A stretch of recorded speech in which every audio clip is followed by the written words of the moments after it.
Please subscribe to this channel, so that we are more enthusiastic in providing the best video for you.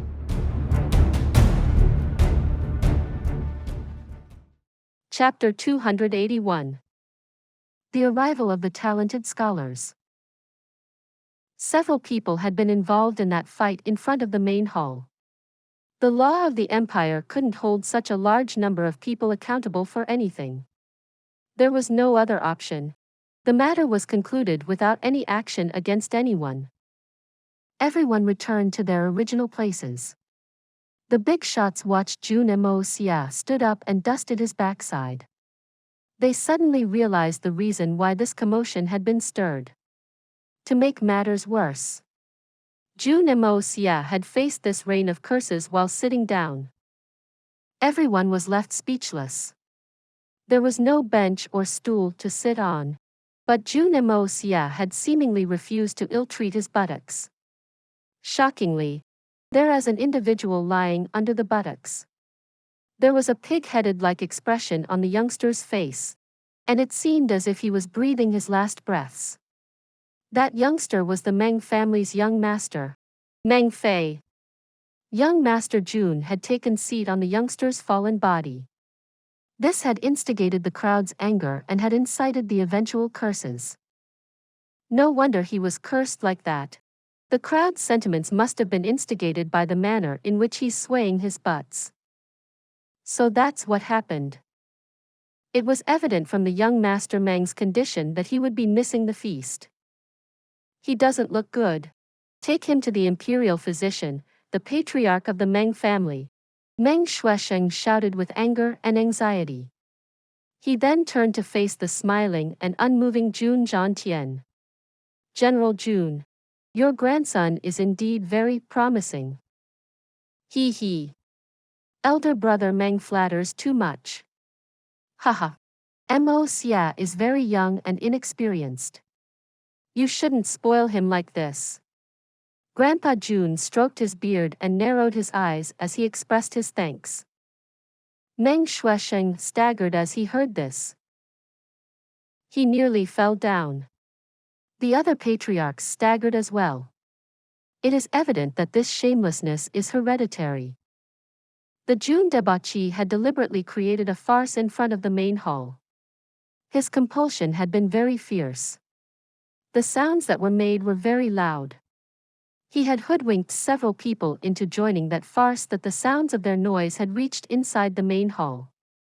The main hall was hosting serious discussions on military and civil affairs at the time, and this noise had fell upon the ears of the ministers and the emperor since they certainly weren't deaf. The intensity of the sounds continued to increase with the passage of time. Soon everyone's self-restraint gave way and they were unable to help themselves. Hence, they quickly finished the discussion. These discussions usually lasted for at least 2 hours. However, today's discussion concluded in less than an hour. The discussion had ended prematurely because the mind of every man was focused on the ruckus outside. The youngsters bickering outside were the apple of their eyes. Hence, each man was worried about the well-being of their respective loved ones. Jun Moxie sniggered inside his mind since he felt quite mischievous. He. No one in either of my lives could ever surpass me, besides those who are dead. You made me wait in front of the main hall. Wouldn't it be letting you off too easy if I didn't do something? There were many hours left for the Golden Scholarly Talent Feast to begin. However, several court eunuchs and palace maids had bustled in to greet the guests. This, young master. What do you think is inside those halls? Do you know? Tang Yuan asked Jun Moxie as his tiny eyes scanned the place. I just see a bunch of bookworms. And some more bookworms. They don't even qualify to be men. Where are those beautiful ladies they talked about? I'm yet to lay my eyes on an eye candy. There's no use in asking me. It's better if you consult the emperor about this problem. Jun Moxie picked up a shaggy straw of dried grass from the jade railings and put it in his mouth. He moved it back and forth and flipped it over. He continued to churn that grass straw in his mouth like it was chewing gum, and looked extremely smart while doing it. Tang Yuan looked at his face with envy. His own lips were too fat and his tongue was shorter than a regular person's. Jun Moxie's mouth was very flexible on the other hand. He snorted and asked, "I reckon that my grandfather will peel off my skin if I dare to ask this of His Majesty." "You said you don't know. Yet you tell me to ask His Majesty when it can do me serious harm. You're my big brother." "Bullshit.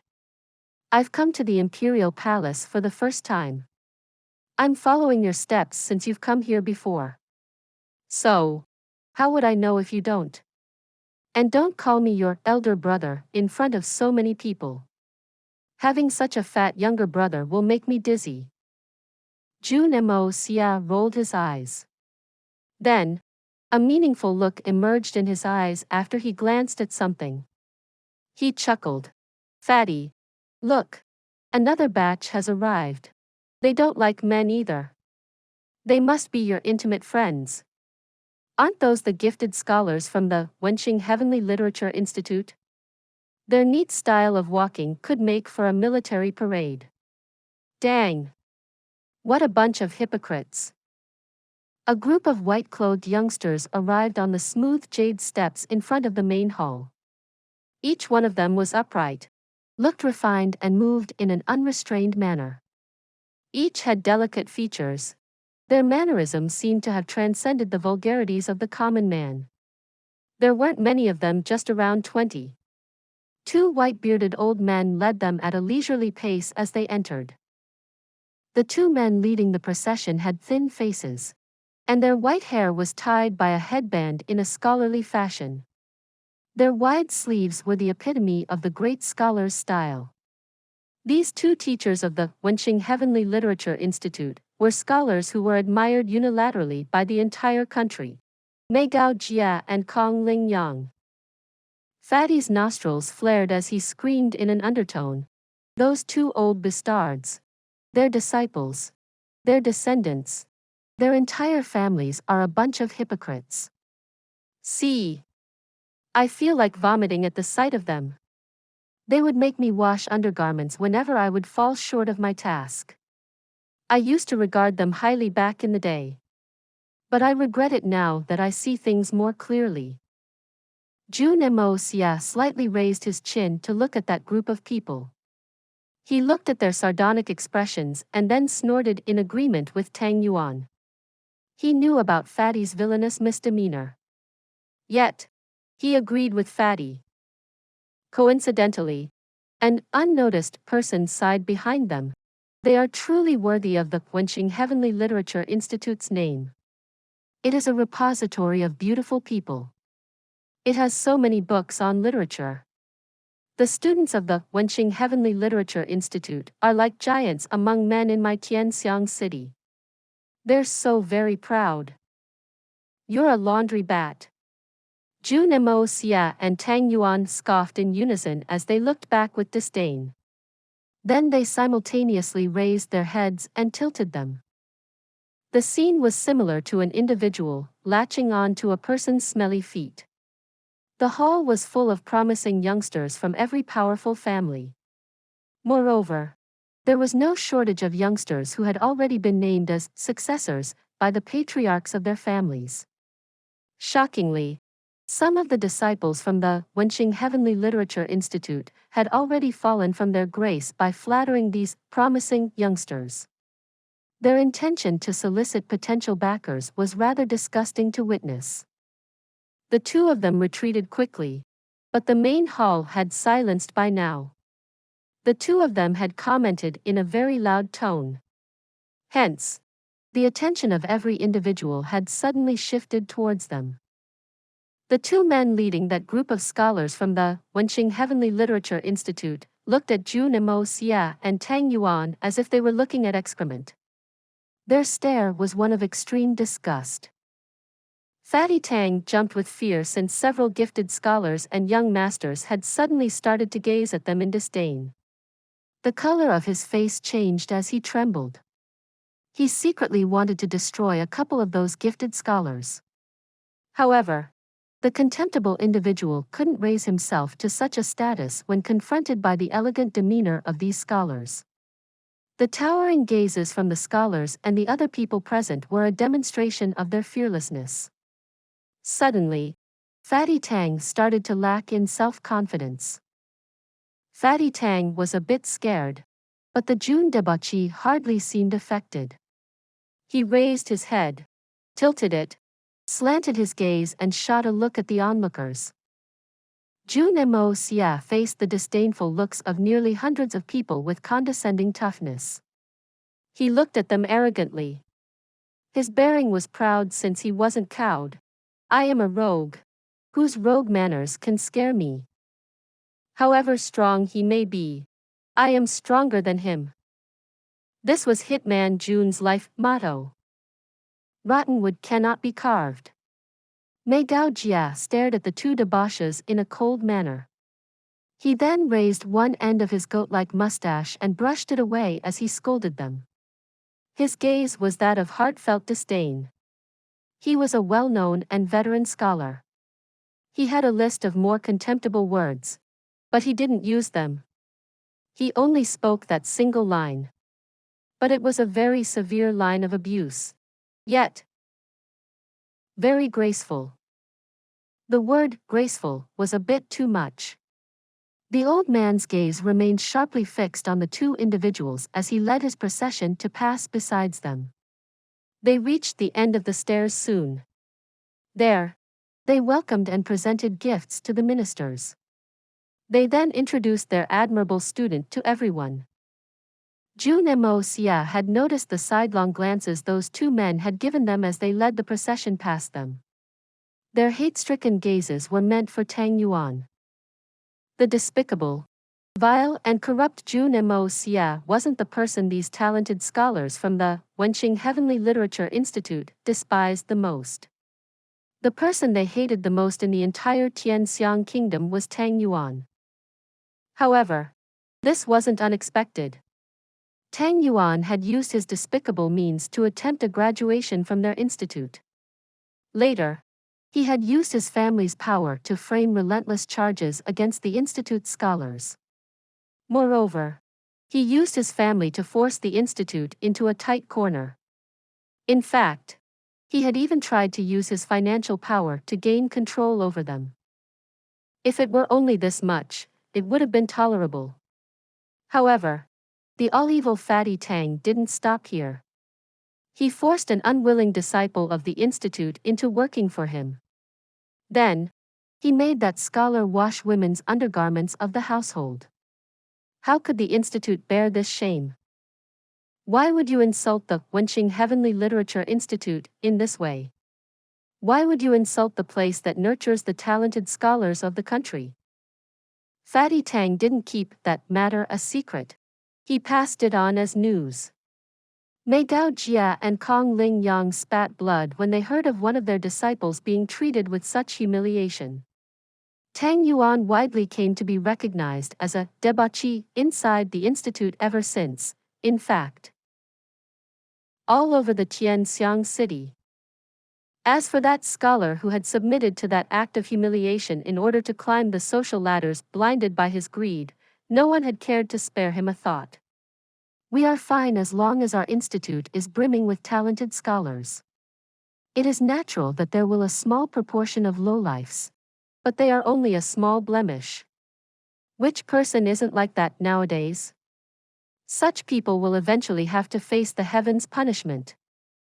But Fatty Tang was wrong to insult and harm a cultured scholar. It was a common consensus in the Wenxing Heavenly Literature Institute that their two old masters would die with a huge unaddressed grievance if they weren't able to dishonor Tang Yuan in return. And since they had been given the opportunity today, they wouldn't give it up easily. A black-clothed youth stood calmly in another corner. His face was covered with a veil. He seemed indifferent to the proceedings taking place in front of him. It seemed as if this scene was like mist to his eyes. It wasn't worth caring about. His gaze was clear and indifferent. Yet, it was warm and genial. Although his face was covered with a veil, But anyone could tell that this youngster was quite exceptional. He was the Grand Preceptor Li's grandson. The young Master Li Yu ran. He had come out this time. Please subscribe to this channel, so that we are more enthusiastic in providing the best video for you. Chapter 282. You don't have the money? Use your granddaughter to repay the debt. A chubby eunuch carrying a horsetail whisk arrived at the top of the stairs at the gate of the main hall. His cheeks drooped like that of a depressed transvestite as his strange and undulating voice rang out. It is time. I request the respected seniors, the scholars and the numerous young masters to please enter the main hall for an audience with the emperor. Berg. Jun Moxie retched. This voice is just too much. This is even more unpleasant to hear than those which come on the TV. It seemed like this eunuch was imitating a TV soap opera. How many times has this eunuch given this performance? But he wasn't imitating in reality. The thing below this person's crotch was genuinely missing. The veteran individuals looked at each other with a tacit understanding. The capacity of the main hall, the Tian Hall, was the greatest in the entire palace. It could house 1,000 people for dinner, and then some. It was apparent that the preparation for the feast had reached a great scale. So why did they not notify several days earlier? Several young masters couldn't be informed in time to return to the city. The young master Jun and the others were about to leave when they heard the sharp voice of the court eunuch. His Majesty wishes the brave and loyal Tang Wanli to bring his grandson along, so that the emperor may have an audience with him. Tang Yuan was scared. He jumped startled as he bitterly looked at Jun Moxie. Dang! What's this about? The young master Jun rolled his eyes and faced the other way in refusal to acknowledge Tang Yuan. You think I'm a divine entity or what? Why would you ask me such questions? Debauchee Jun tilted his head and shrugged his shoulders. He turned his buttocks and started to walk towards the hall. As nimbly as a cat, everyone couldn't help but cast sidelong glances to each other. Jun Xie looked at his grandson's flashy and coquettish behavior amidst the large crowd and felt his head ache. Didn't this old man tell you to avoid doing something like that so you don't stand out in such a manner? This surpasses the saying, the crane among a flock of roosters. No. It should be called a rooster among a flock of cranes. My lifetime's worth of reputation is finished. You brat. You've destroyed it by twisting your butt like that. Dugu Zhongheng turned his head and his eyes fell on Jun Moxie by chance. He watched as the young man twisted his butt and swayed it as he walked away. The general clicked his tongue and said, Elder Jun, this is the first time this old man has seen your grandkid after he has grown up, right? Indeed. Knowing a person by their reputation cannot compare to seeing them in person. And after seeing him today, I know he surpasses his renown. Absolutely amazing. He is indeed very unique and outstanding. He was smiling slightly, but his tone was quite queer. Jun Xie snorted, wore a deep frown and stopped in his footsteps. Elder Dugu, I seem to recall that your Dugu family owes my Jun family around 90 million silver taels.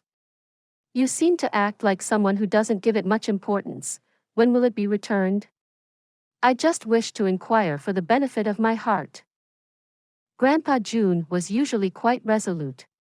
However, Grandpa Dugu was being too unreasonable.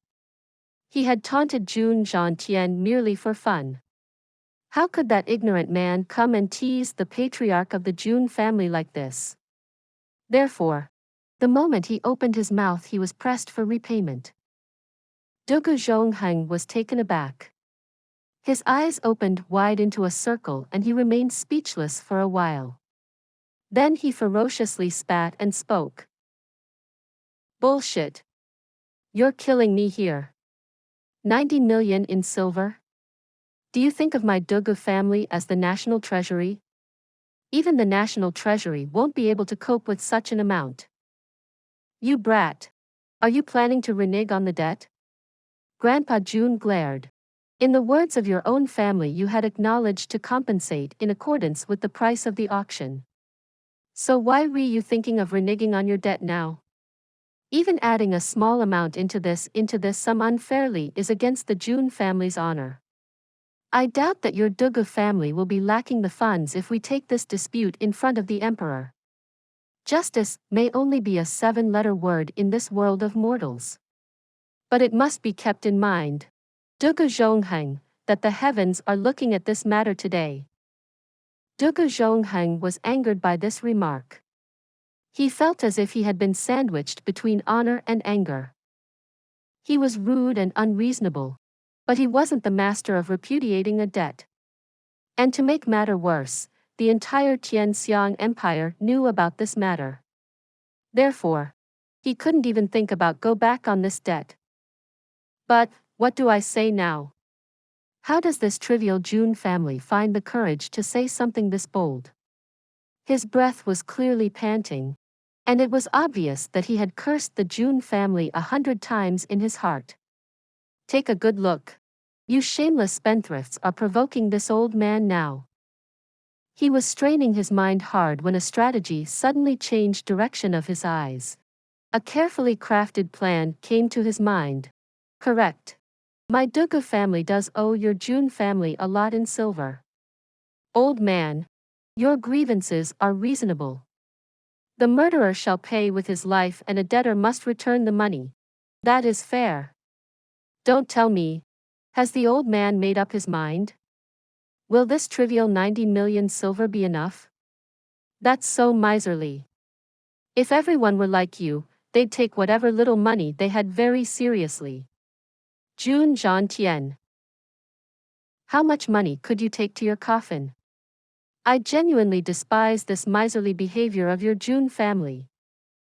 Jun Zhang was nearly infuriated. This individual was taking things too lightly. 90 million in silver is trivial? This can finance 3 years of military expenditure for the entire Tianxiang Empire. Stop it, dang it. Since you don't care about it much, hurry up and return me my trivial amount of money. Why are you dragging this matter? Let me tell you, my Jun family has been waiting for this small amount of money. Oh, and you're calling us misers? It's certainly better to be a miser than someone who reneges on their debts. When did I say that I won't pay it back? Dugu Zhongheng turned his face and rolled his eyes. We acknowledge our debt. It's just that this old man doesn't have enough money with him at the moment. Still, you needn't worry. Anyway, it wasn't settled when to pay the debt off, you tell me. Was this not the basis? If not this year, then the next one, or the one after that. And if not in this lifetime, maybe in the next one?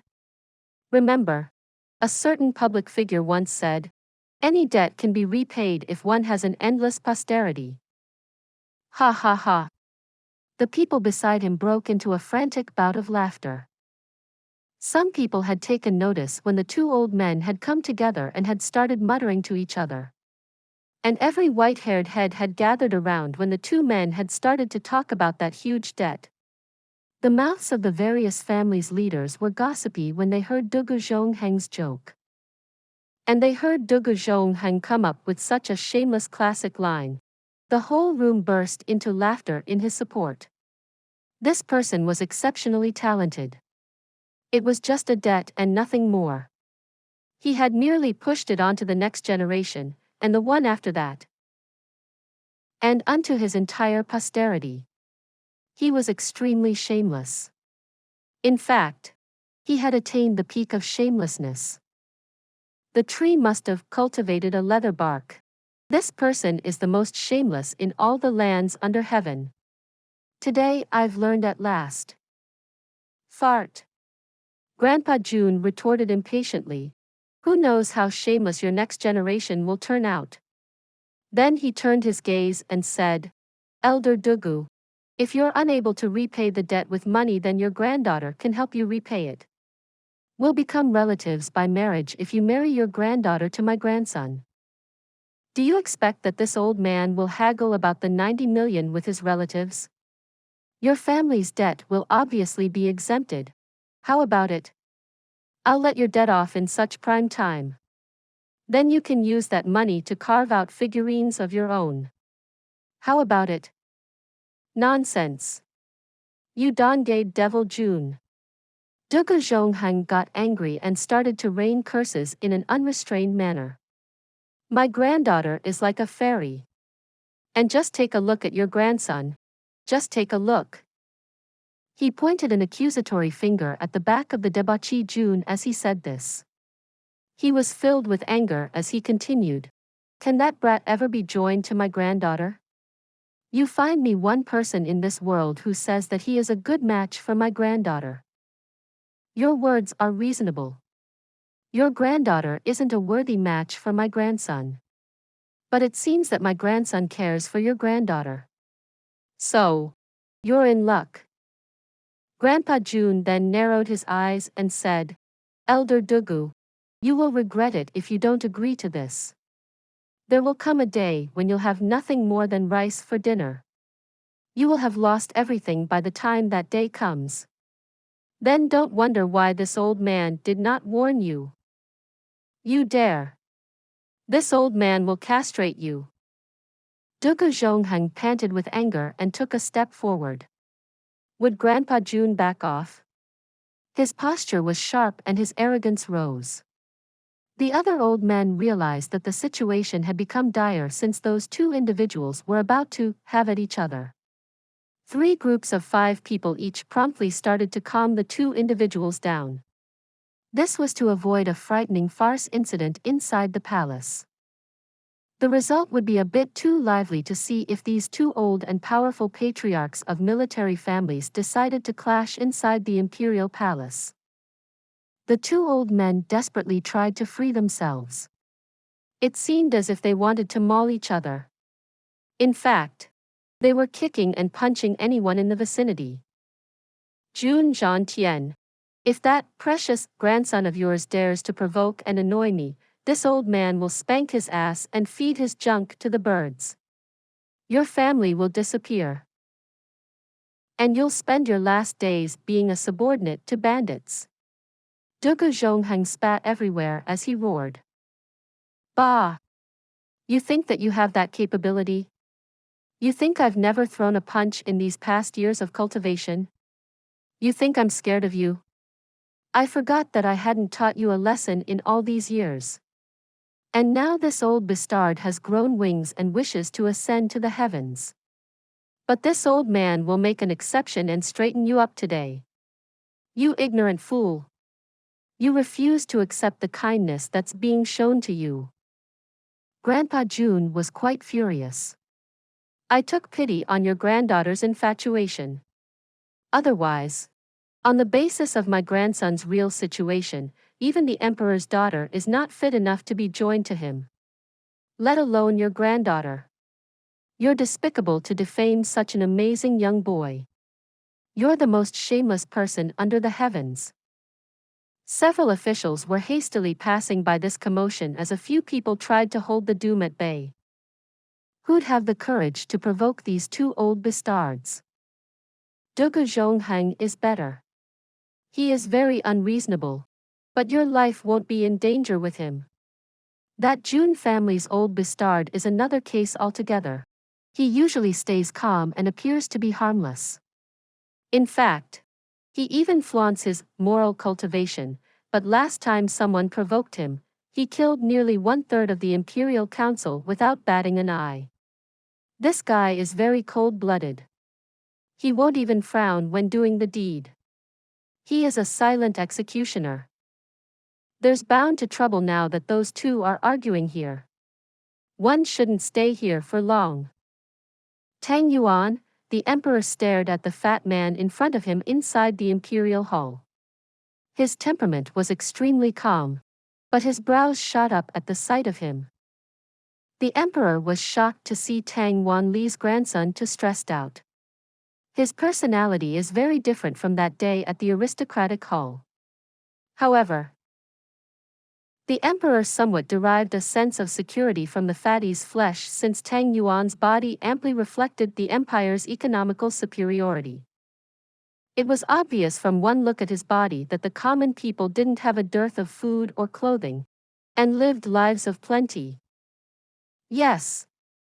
I, Tang Yuan, pay my respects to your majesty. He found it difficult to kneel. His belly brushed against the floor and his body spread out like a carpet. He had attempted to touch his head on the ground, but his belly settled on it first. Please subscribe to this channel so that we are more enthusiastic in providing the best video for you. Chapter 283. Fatty passes the test. Tang Yuan was terrified. His grandfather had brought him to the entrance and gone back. He had left him to face the great emperor on his own. So, the fatty was extremely nervous. Stand up. Come. Have a seat. The emperor could not help but chuckle a smile after he saw Fatty cut such a sorry figure. His voice was affable as he waved his hand. Many thanks, Your Majesty. Tang Yuan used his plump hands to support himself as he crawled and stood up. He carefully wiped away the sweat and cautiously moved to take a seat. He didn't know whether it was intentional or not, but the court eunuch had moved a circular chair for him. Fatty found that the chair wasn't very big. A regular-sized person would have easily fit into the chair and would have sat in a relaxed manner. In fact, he would have had plenty of space left to spare. In case of Fatty, on the other hand, fitting into that chair had become a very difficult task. Tang Yuan recalled his grandfather's instructions. When facing the emperor, don't sit arrogantly if he asks you to take a seat. Always sit with only half of your butt on the chair. Remember this by heart. However, that chair would become a problem if he were to sit with half of his butt on it. I doubt that even the half of my butt can fit into this. This chair is too small. No wonder people can only place half of their butts in it. He huffed and puffed until half of his butt went in. But that part was large enough to fill the entire chair. A circle of fat hung all around the chair. His fat had overflowed the chair's dimensions and had come out. Ha ha! The emperor couldn't bear it anymore, and started to laugh. Tang Yuan felt his sweat seeping out as he accompanied that laugh. Tang Yuan, I've heard that you were the head auctioneer of the aristocratic hall. The emperor, intentionally or otherwise, stopped laughing and asked the question. A cold light flashed from the depths of his eyes. Yes, Your Majesty, young official, common person. Fatty Tang stammered before he became speechless. He wanted to call himself young official, but that was improper since he didn't have an official position. Then, he tried calling himself common, but that wasn't true. He then tried to refer to himself as but then talking like that would be very disrespectful in this situation. He unexpectedly started to choke. Never mind the courtesy. Speak your mind. The emperor spoke in a mild manner. Tang Yuan, can you tell me whose idea it was to conduct this auction at the aristocratic hall in such a manner? That. Your Majesty, that is, this way. Tang Yuan's mind raced. Crap. No wonder elder brother solemnly exhorted me again and again. It seems that this old man knows that there's high-end person behind this entire arrangement. Your Majesty, I was very young at that time, and not quite sensible. I had made a huge mistake. My grandfather evicted me from the house for it. So, I decided to do something which would make the old man wonder that expelling me from the house wasn't the right thing to do. Tang Yuan embarrassingly scratched his head. But what can I do? I'm only interested in making money. You Are you telling me that this idea was yours? The emperor's expression sank. Then, some kind of an invisible power came down to put pressure on Tang Yuan. This was not the qi from a Xian qi expert, it was in fact the pure force of the emperor's personality. This was something that even the young master Jun or even the 8 great masters could not imitate. Yes. Your Majesty, it was nothing. Just a small business transaction, and nothing else. Tang Yuan's clothes were seeped in sweat within seconds. He could feel sweat rashes over his entire body. His mouth was somewhat parched. His red mouth and ivory teeth managed to utter these words still. It's nothing. Just a small business transaction. Tang Yuan, do you know the sin you've committed? The emperor narrowed his eyes to a small crack as he keenly observed Fatty Tang's expression. Insignificant. This insignificant, guilty. I was unaware, made a mistake. I invited my grandfather to make. Tang Yuan became even more nervous. In fact, he still didn't know how to address himself. Then, he recalled what that small boy at the brothel had called himself when he had visited. He pondered on it for a while, and decided that it was appropriate for use. He only remembered the boy's words since he is panicking in this moment. He hadn't taken the boy's tone into account. He couldn't figure that the boy would use this tone with the brothel's customers since he only wished to avoid provoking their arrogance in case he unknowingly made a mistake. Suddenly, it seemed like Fatty was a street seller who held 2 teapots, while the emperor was a careless patron. Are you guilty of it? Your auction resulted in widespread disorder in the city, and everything has been drawn into turmoil. It's a hideous mess. His Majesty the Emperor snorted as he continued to exert his power. The Emperor was a learned man. He had understood that this unfathomable mystery was done for since this guy had caught up. I didn't think that much at the time. I just wanted to stand on my own 2 feet. I had planned to earn some money from the guests in order to scrape a living. That was it. I didn't think on such matters. I didn't force anyone to buy those jars. They did it by their free will, sir. Tang Yuan's sweat flowed down in a single stream. Sir. This sentence made the emperor feel like a patron. Moreover, Tang Yuan didn't know that the emperor and his sons, the relationship between those 4 was just a step away travel buddies. To speak nothing of earlier, you first put forward those characters depicting aristocratic. You provoked the rich and powerful of the capital to make comparisons with this. And the situation became critical every passing day. Then, the prices of every commodity in the city rose rapidly because you sent just 1 invitation card per industry. And the fact that those invitations were sent to the true aristocrats caused fierce internal disputes in the industries. The entire salt and cloth business of the Tianxiang city are openly fighting and secretly plotting against each other as we speak. The situation is such that there have even been incidents of bloodshed due to it. Moreover, the entire political situation is unstable. The emperor couldn't talk about this final part openly. However, the matters he had raised weren't trivial. In fact, they were enough to intimidate Tang Yuan. Elder brother came up with this plan in secret, and then controlled everything from behind. He is amazing. And I thought this was just about the money. I was so stupid. I don't have enough face to break through the enemy lines, yet the boss sits far behind as he does it. This was genuinely calling the shots of the operations from thousands of miles away. His Majesty, the Emperor was certain after looking at Tang Yuan's perplexed expression that he hadn't planned any of it.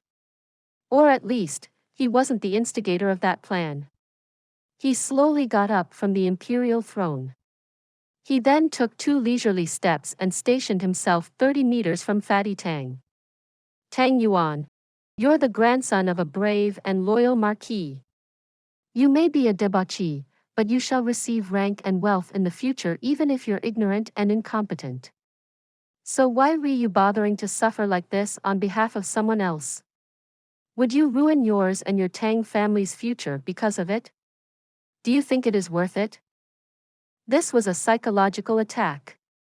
This was clearly a psychological attack. No person of the younger generations would remain calm after such a threat was made towards their family. The emperor was certain of this. Therefore, he spoke these words and then stared nails at Tang Yuan's face as he observed him carefully. However, the emperor was entirely unaware that Jun Moxie had discovered such rhetorics and had exposed them a long time ago. In fact, he had grilled Fatty Tang in that manner many times for practice. The young master Jun didn't have the power like that of the emperors, but his killing intention surpassed such a trivial power. However, how would Fatty cope? In fact, the emperor would trick Fatty Tang if we're to continue to talk about his family like this. Such was that old fox's trick. The young man would give away some of what he was trying to hide sooner or later. Then, the dots could be connected from that information. No matter Fatty's training, he wouldn't be able to resist sustained efforts such as these. However, there were thousands of people waiting outside. So, the emperor was seeking a quick method to achieve his aim. However, the fact was that Jun Moxie had predicted this exact situation in his plans. Tang Yuan's situation could be compared with, it was like, learning wasn't helping the student's grades. Therefore, the student had decided to memorize the previous year's test papers on the eve of the exams, but had discovered that those questions had comprised the entire set of test papers of the next day's exam. Elder brother is a divine strategist. Tang Yuan worships you. Take this. Your Majesty, you do not understand. This insignificant person has told you. I was expelled from the house by my grandfather. In any case, I deserved that punishment. My grandfather gave me a thorough beating that day.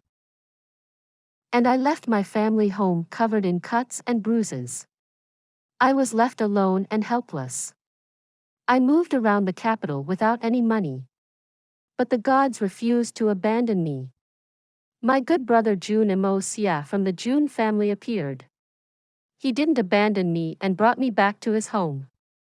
He rescued me from my situation and saved my exhausted body. He took care of me and nursed me back to health with the utmost care. The emotions seemed to be appearing on Fatty's face. So that plan was the Jun family's young master's idea? The emperor felt a little frustrated since the Fatty seemed to be rambling incoherently. It was extremely loathsome. Your Majesty, you've misunderstood what I've said. Please allow me to properly finish what I was going to say. I received a warm welcome at the Jun family's residence by my good brother. The Jun family provided me with food, clothing, and a roof over my head. And even though I am a debauchee, I could recognize their kindness, and the fact that I was a guest under someone else's roof. I started to ponder on how to repay such kindness. Business is a bit of a forte for me, so I struck upon an inspiration. I thought that I and my good brother Jun have something in common. What would be common between you two? That you both are debauches? You both are failures? Both of you failed to live up to the expectations? What else could it be? Your Majesty must know of the marketplace rumors that I and my good brother Jun are the city's number 1 and 2 debauches. This insignificant person sought inspiration in this fact. I recall that in the past I didn't value money. This insignificant person used to wantonly and randomly squander money, often on things which were of little value. I continued to throw away money recklessly. And now as I looked around I found that I and the young master Jun weren't a minority in our generation. It seemed that the term debauchee could be a substitute for the term aristocrat. However, How come no aristocrat was ever considered a debauchee?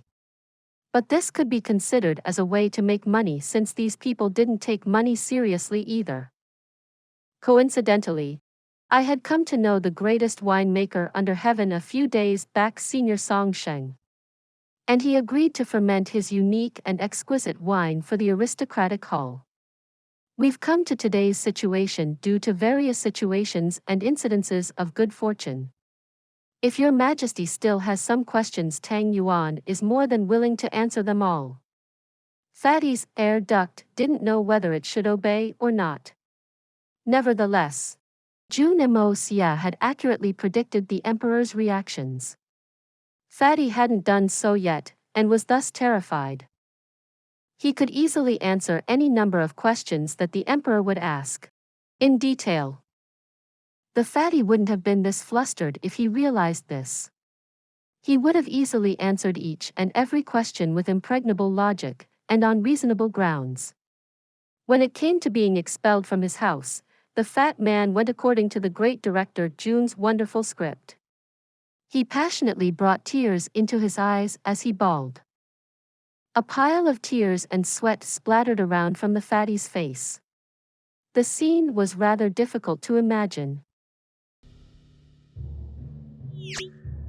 Please subscribe to this channel so that we are more enthusiastic in providing the best video for you. Chapter 284. The first open contest. The emperor sighed. He knew he wasn't going to get any answers from Fatty today. Isn't he too fluent? It seems as if he's singing a song. His Majesty was bored and exhausted by now. He went back to the imperial throne, sat down and frowned. He had previously risen from his seat, clasped his hands behind his back and stood in front of Tang Yuan. He had aimed to show his overwhelming majesty to Fatty with help of his huge haul and put some psychological pressure on him. This ploy had started on a successful note when he had gotten up. However, it stopped working after he got up and asked the question, since he had gone exactly according to Jun Moxie's predicted sequence of moves. Fatty Tang's heart was awash with admiration for the young master Jun. That feeling counteracted the emperor's efforts. Therefore, pressurizing the fatty turned out to be useless. I got it. You can leave now. The emperor was tired. He used one hand to massage his head, and the other to lightly wave outwards. It was a dreamlike pardon to Fatty Tang. His body relaxed considerably. Heaven and earth. This fire has passed at last. He was on the verge of standing up to express his gratitude. Suddenly, the emperor raised his eyes. His arrow-like sharp gaze shot straight at Tang Yuan as he got straight to the point, and put forth a conjecture. Was this Jun Wuyi's idea? Tang Yuan had barely gotten up on his legs. His mind was relaxed, and he had lost his strength. Therefore, he started to panic after he heard the word Jun when the emperor asked him that question. He hadn't properly heard everything else the emperor had spoken. He had lost his mind out of fear, and stood there dumbfounded.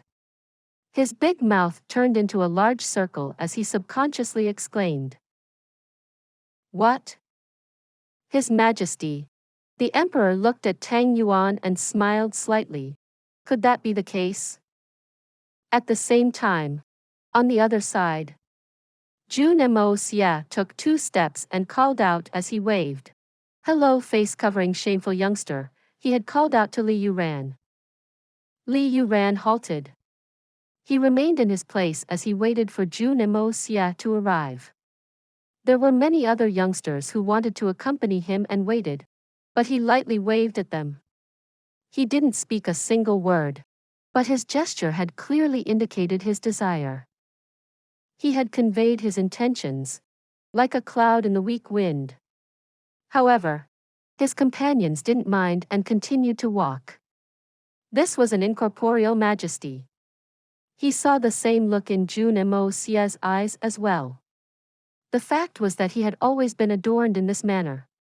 In fact, he thought that such adornment was the norm. Every movement of Li Yuran's was skillful and full of grace. It seemed as if they were made by the heavens themselves. He moved in a manner which belied his freedom from vulgarity. His eyes flashed with an unusual color as he looked at Jun Moxie unenthusiastically. It had dullness, it had aggression, and it had fear, but it passed in a flash. I don't know that the third young Master Jun would have some rare advice for me. Li Yuran sounded neither too intimate, nor too strange. His voice neither sounded too loud, nor too faint.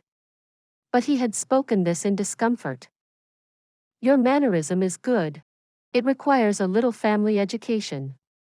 And since this young master has arrived, he'll give you some advice. Jun Moxie talked drivel. Kindly tell. Li Yuran's eyes had a joyful expression, and his tone was sonorous. I shall listen to the young master's words attentively. Yuran is honored to listen to you. I wanted to ask you something. You wear that veil the entire day, don't you feel tired? Doesn't it get too hot? Isn't it very shameful? Or do you plan to harass innocent women? Jun Moxie slanted his eyes and opened his mouth provocatively. Or has your face been disfigured? Li Yuran never appeared in public. He was a bit older than Jun Moxie, and his reputation was more profound as well. He intimidated several people, but this young master was a very curious case. In some respects, the young Master Li even feared of the consequences when it came to the young Master Jun. This Li Yuran guy is too phony. His thoughts are too profound and shrewd. They are enough to scare people. It's like he's always planning inside his head. However, he always maintains the same calm, modest, and a decent image on the surface. The hitman Jun was always wary of a man who carried a big smile and dubious intentions. Heavens knew when he would start to plan against him. The hitman Jun had never feared an evildoer, a madman, a gentleman, a strong hero, or even a downright villain. But what he feared the most, and was most disgusted by, was a hypocrite. Li Yuran was a hypocrite, a high-level one at that. His hypocrisy was such that he seemed genuine and honest. His level of hypocrisy was so high that he had developed proficiency in it. Jun Moxie had just chided Meng Fei, and had abused everyone else who was considered Li Yuran's younger brother. However, Li Yuran hadn't responded in any manner. He had intentionally or otherwise observed himself. He had examined himself closely. He had felt a faint sense of fear. Is Li Yuran on guard against me?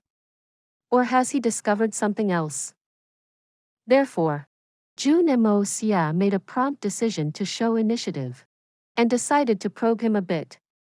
He would observe Li Yuran's behavior from then on, and see how he conducted himself while responding to questions that were asked with a good intention. The third young master has guessed it right. My face has been disfigured. Li Yuran's eyes flashed with sadness. He didn't think that Jun Moxie was causing trouble for him. His voice was dull as he answered. It seemed that he was on guard, but didn't think that Jun Moxie was worth getting mad at. Take that rag off and let me have a look. Jun Moxie carefully scrutinized the veil before he gave a frivolous command. I haven't seen how elder brother looks after his face's disfiguration. I had heard you were quite handsome before. What a pity. Jun Moxie had another reason behind these actions. He recalled that Li Yuran had spared no efforts to pursue Princess Ling Meng. He had observed the way Li Yuran had looked at Princess Ling Meng at the aristocratic hall, and it was obvious that Li Yuran was deeply devoted to her. This, at least, wasn't false. However, when it came to his own interest, he didn't hesitate to put the woman he loved so dearly to death. And then he moved on.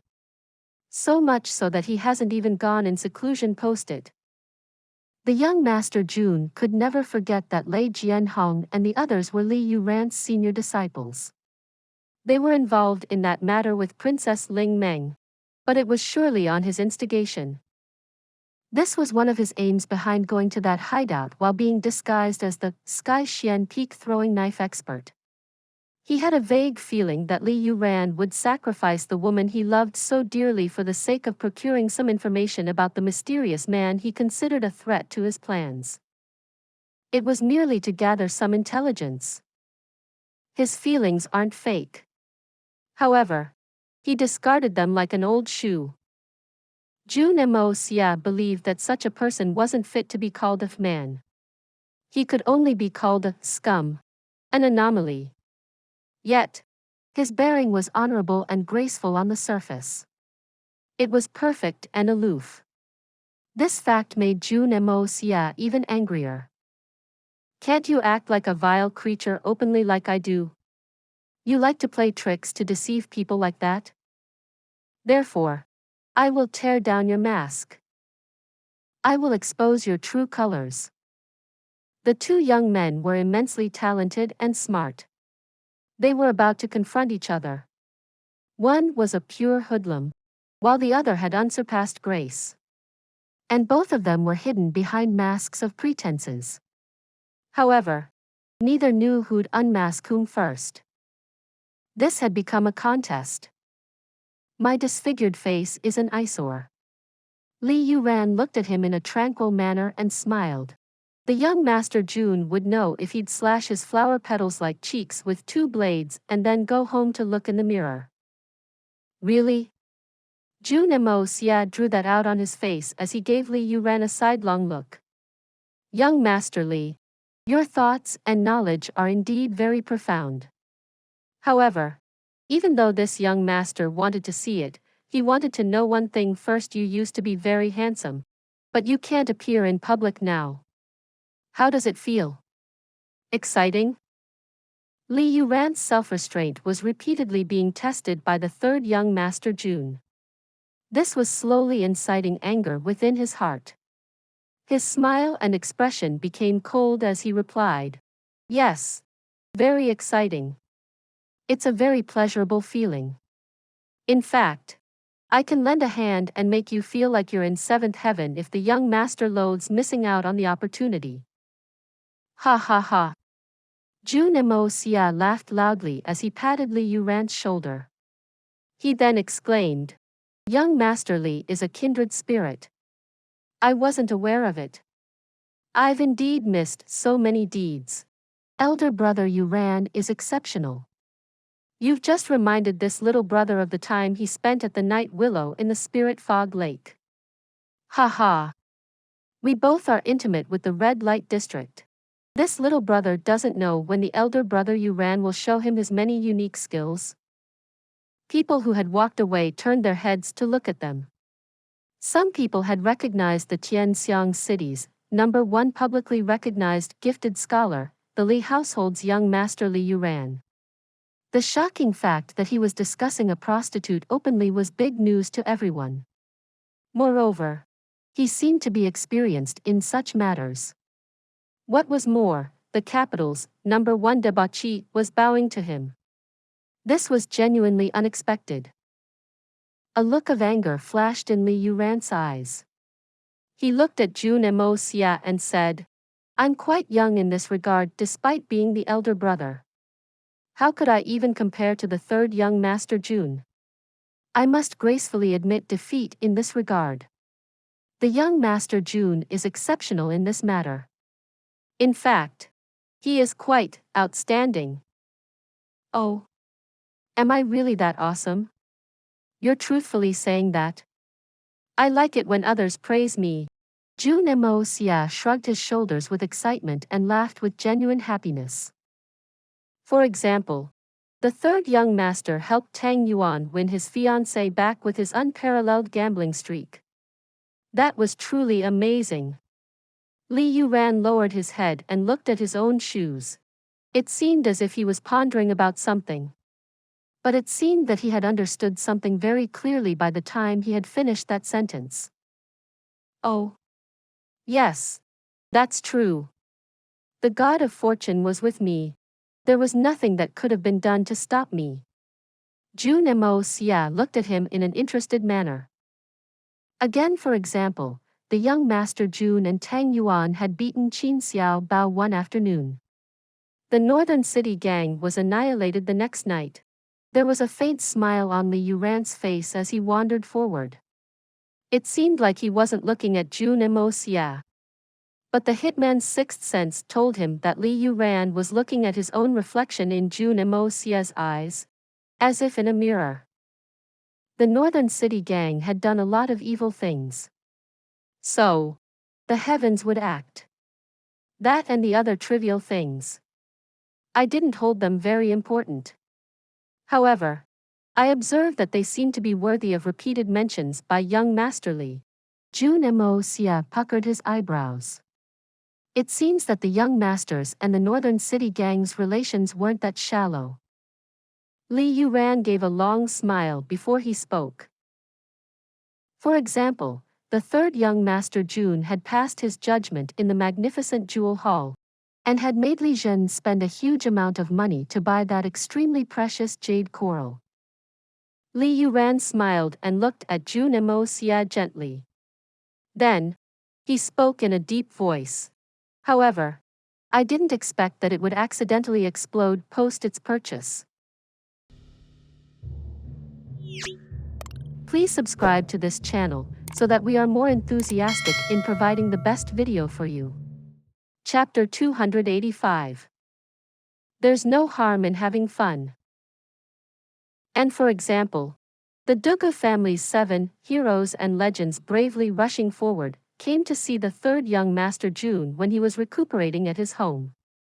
I seem to recall that the young master Jun would usually avoid those 7. However, you went on to make a bet with them and set up the aristocratic hall. You were able to make the Donghua family owe you 90 million in silver taels because of this matter. That was amazing. I've heard that one of the Great 8 Masters, Solitary Falcon, is currently residing at the Jun family's residence for some reason, he. Third young master. Do you want me to go on? Li Yuran gazed gently at him and spoke softly. I fail to understand. Why are you involved in each one of these matters? You're indeed a very talented person. This entire affair is very mysterious. Jun Moxie's eyes flashed coldly as he let out a mischievous laughter. He replied in a sloppy manner. Actually, I too find it very strange that young Master Li's presence is everywhere. You're outstanding, from the underworld to the imperial palace. Young Master Li, you show your disfigured face everywhere. I doubt it would bother you, but don't you think you'd scare the children? And even if you're not scaring the children, it's not good to scare the faint-hearted. Li Yuran's eyes flashed with a cold and sharp light. But he regained his usual calm and gentle manner again. He pretended to look as if he was embarrassed and then replied softly. Third young master. Are you sure that your surname is Jun? Nonsense. I'm a member of the Jun family. However, could it be that your surname isn't Li? Jun Moxie snorted. We're both on the same boat. Li Yuran looked distant as he took a long breath. Then, he stated in one go, Third young master. I've looked down on you several times in the past. But ever since the explosion of the jade coral, he. Li Yuran raised his head and looked straight into Jun Moxie's eyes. Third young master. You must treat everyone as fools. But there are many intelligent people in the world. You're certainly one of them, but it doesn't mean that others may not be. Really? And you might be one of those other people? Jun Moxie laughed savagely. He then slanted his gaze. Seems like sitting at home after the disfiguration of your face has given you a lot of time to think. Isn't that true? Li Yuran's eyes were momentarily brimmed with anguish since the other party had mentioned his disfigured face again. However, He smiled in an unrestrained manner and his eyes became gentle soon after.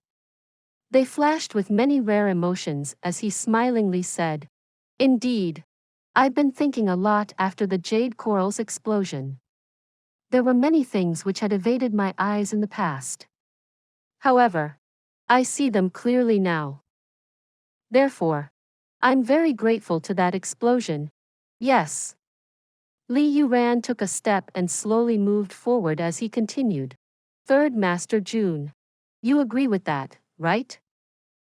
Jun Moxie laughed. "So, this was like turning a misfortune into a fortune. Or perhaps gaining profit from loss." "Indeed. It was exactly like that." Li Yuran nodded seriously and looked at Jun Moxie. "I never suspected you and I didn't think that I could be mistaken. A pure debauchee couldn't figure in my plans. However, I know that young Master Jun cannot be underestimated after I saw him at the aristocratic hall. Is it possible that the auction may have had a loophole?" Jun Moxie had anticipated that this might become a problem. This was the reason he had decided to probe Li Yuran. Naturally, there's a loophole. Moreover, the loophole isn't small. Li Yuran halted. They had reached the main door. The others had gone in, but Li Yuran obviously wanted to finish what he was speaking, and he wanted to finish it outside. Tang Yuan, a man who could lose his own fiancée, could come up with such a brilliant plan. He didn't bat an eyelid as his plan caused a huge storm in the capital and induced such confusion. "Third young master, don't you think it's strange? Is Tang Yuan qualified enough? Do you think he deserves that credit?" "So, that's the case." Jun Moxie finally understood. The plan didn't have a flaw. It was the person who did. Li Yuran couldn't help but gravely underestimate everyone in the world. There was no doubt that Fatty Tang was unbearable. The auction was Jun Moxie's idea, but every arrangement had been made by the fatty. His business skills were exceptional. However, Jun Moxie wasn't going to relay that information to Li Yuran. No matter how chaotic the capital becomes, the more chaotic it is, the better. Due to the chaos, our Li family, the Jun family, the Donghua family, all other powerful families will be relatively safer. We can secure these families no matter what happens to the others. This would help us in acquiring time for some respite." Li Yuran smiled. "Our Li family has benefited from the auction, although the benefit isn't that massive. Do you wish to thank me?" Jun Moxie assumed the bearing of a benefactor and looked at Li Yuran. "If the third young master decides to kill me, I'm afraid I won't be able to escape." Li Yuran ignored him and continued to talk. It seemed as if he was minding his own business. "But it's important that I kill the third young master, though I don't think I'll be successful." He. You have the solitary falcon living at your residence like I have my master at mine." Li Yuran had a faint smile as he gently sighed. "There's presently a balance between us. Our Li family controls the politics, and the Jun and the Donghua family jointly control the military. That's a balance as well. However, I'm temporarily unwilling to ruin that balance, and I believe that you aren't either, young Master Jun. But if either of us dies, the balance will cease to exist. Would you agree with me, third young master?" Li Yuran smiled in a very relaxed manner. "Young Master Li is right. The situation is very balanced and harmonious." Jun Moxie smiled.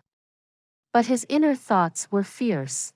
"I know that the balance cannot be disturbed for the time being. However, that won't remain the case forever. And I won't mind taking your head in the dark of the night when the time comes. It will be fairly easy for me to do that. I cannot imagine how the third young master will act.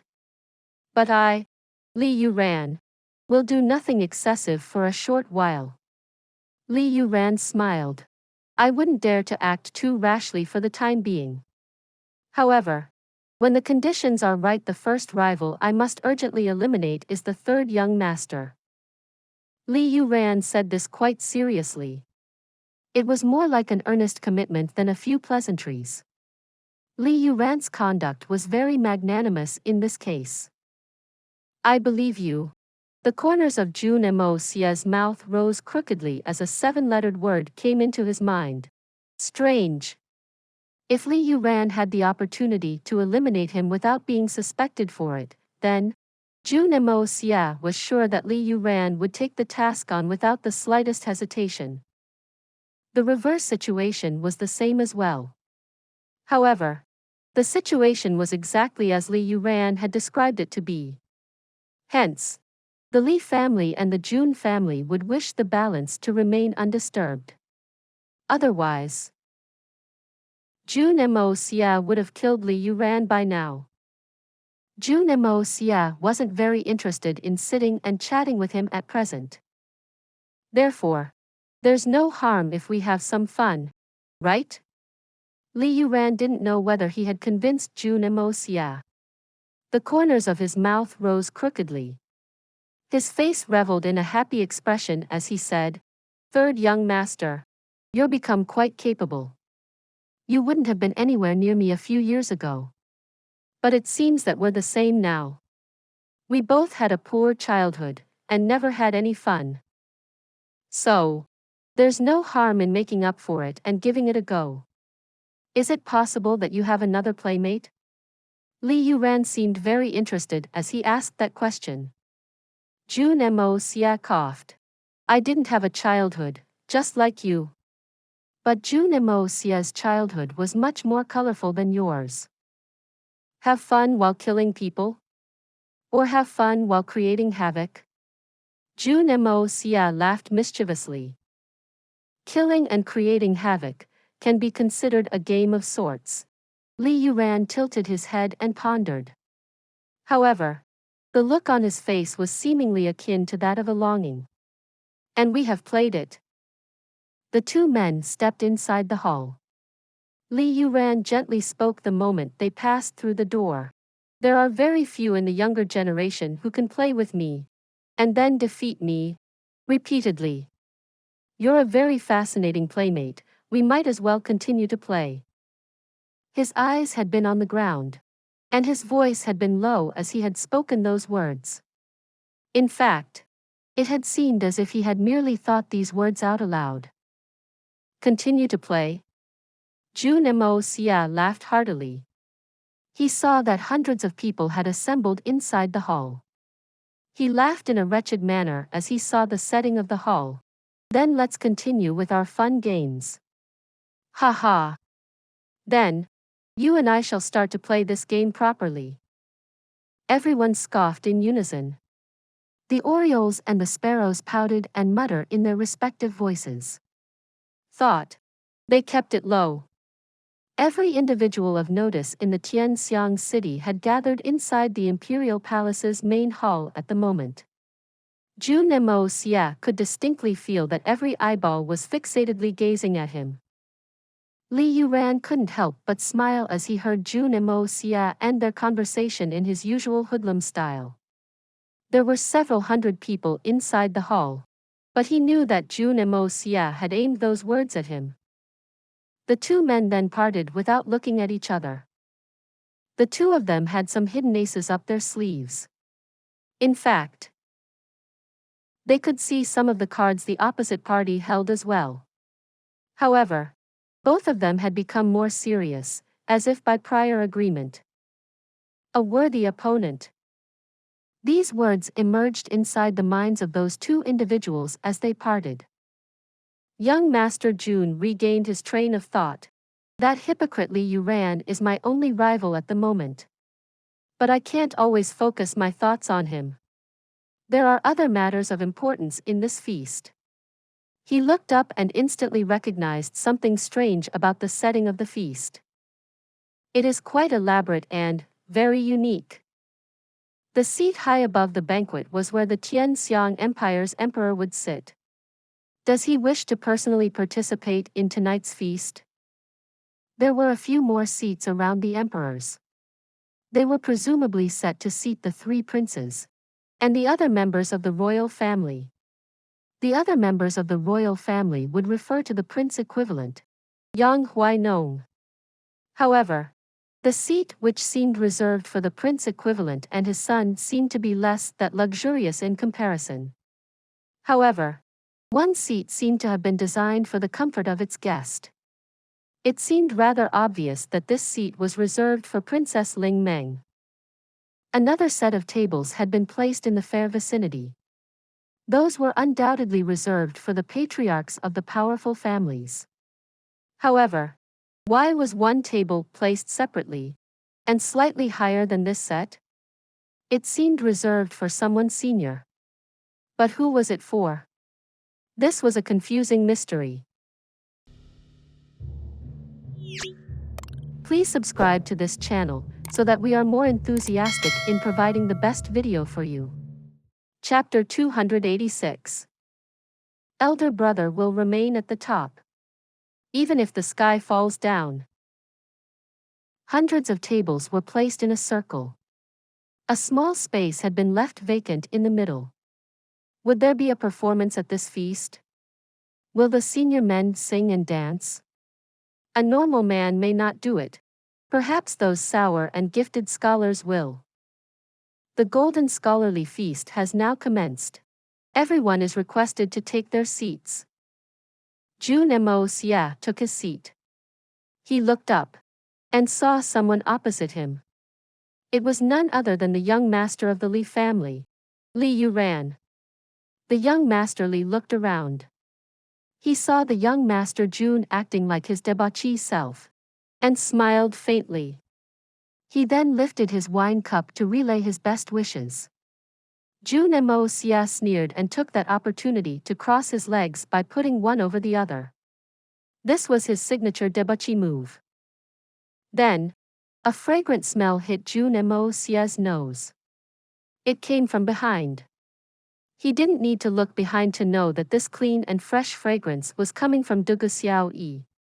It wasn't very common, but he was familiar with it. He had been around her several times. So he realized that the debauchee family would be seated behind him. The young master Jun hadn't turned around to look, but the lady killer Jun could distinctly feel a pair of eyes foolishly staring at his back. There was another pair of beautiful eyes which were gazing at him from a seat above. Jun Moxie raised his eyes to look. Unexpectedly, he came to realize that those eyes belonged to Princess Ling Meng. Her cheeks turned bright red as she turned her head away upon meeting his gaze. What's the matter with that woman? Why was she looking at me like that? She has taken that bullshit blood oath. Even if she takes it seriously, I don't. Wouldn't the thought of that give me a backache? The hitman had deliberately concealed his murderous aura since this wasn't the place to exhibit it. Therefore, he didn't notice when someone appeared beside him. He turned his head and saw that it was debauchee. She had come to converse with him. However, she had just seen him exchange flirtatious glances with Princess Ling Meng. Therefore, she pinched him hard instead of giving him a tongue lashing. Jun Moxie bared his teeth. How can I be bullied by that woman in such a way? Jun Moxie was unable to turn his head properly. So, he couldn't see what he had touched in his attempt to pinch her back in retaliation. However, that part of her body was extremely smooth and supple. He felt as if he had pinched a sponge. It was very full and elastic. It felt very good. Ah! debauchee screamed in agony while Jun Moxie exclaimed in admiration. He was as thick-skinned as the city walls, but his face had unexpectedly turned red. He withdrew his hand very quickly. However, everyone had looked at them in unison and had witnessed the entire scene. The entire hall watched as the little girl's face turned red. She straightened up into a very awkward posture. Her small hands were subconsciously massaging the area where she had been pinched. She was visibly embarrassed and distressed. Her eyes had started to well up. Jun Moxie had accidentally pinched her fragrant posterior. Everyone figured that the little girl would knife out the life of him. The sounds of scoffs and discussions started to well up shortly after everyone witnessed this scene. The youngsters in the main hall had started to give Jun Moxie hateful looks. He takes liberties with a woman in such a serious situation. That brat is the city's biggest pest. Not only did he harass the Donghua family's little gem, he did it out of lust. Donghua Xiao Yi had come up to Jun Moxie in high spirits. But she then saw Jun Moxie and Princess Ling Meng exchange amorous gazes. This annoyed her greatly. Therefore, she pinched him hard, and then turned around to leave. She had hoped that Jun Moxie would follow after her to coax. Who would have thought that Jun Moxie would silently and quickly pinch her there the moment she'd turn? However, he had done it at the first opportunity. He straightaway grabbed her butt and pinched. It seemed as if he had rehearsed the whole thing. Everyone watched as the little girl's neck turned red with embarrassment. She flew to her seat and buried her head into her stomach. Then, she tried to cover her face with her little hands. She was conscious that she had been touched at that spot in front of several people. That little rascal pinched me there even though I haven't told him about my feelings yet, so how could he do that? The little girl's posture appeared somewhat strange, the place where she was pinched hurt. She couldn't walk fast. In fact, the pain remained even after she had taken her seat. So, she had no option but to readjust her posture a couple of times. And the resultant posture appeared a bit strange. Young Master Jun was perspiring all over. He hadn't expected this to happen, that he would grab that part. He then became aware of that feeling, that a green apple had ripened into a sweet peach, and he had taken a nibble. He couldn't help but think what would have happened if she hadn't turned. Where would I have grasped if she hadn't turned?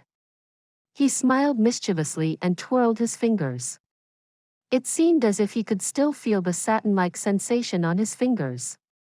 He couldn't help but bring them to his nose and smell the fragrance, as his face became vulgar. Shameless. He's such a degenerate.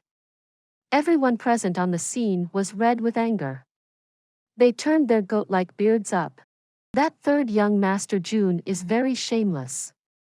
He's a very vulgar man. I'd like to chop this little scum's hand off. The young men looked at Jun Moxie with extreme disdain and cursed him. They cursed him inwardly in rage, but subconsciously rubbed their own two fingers together.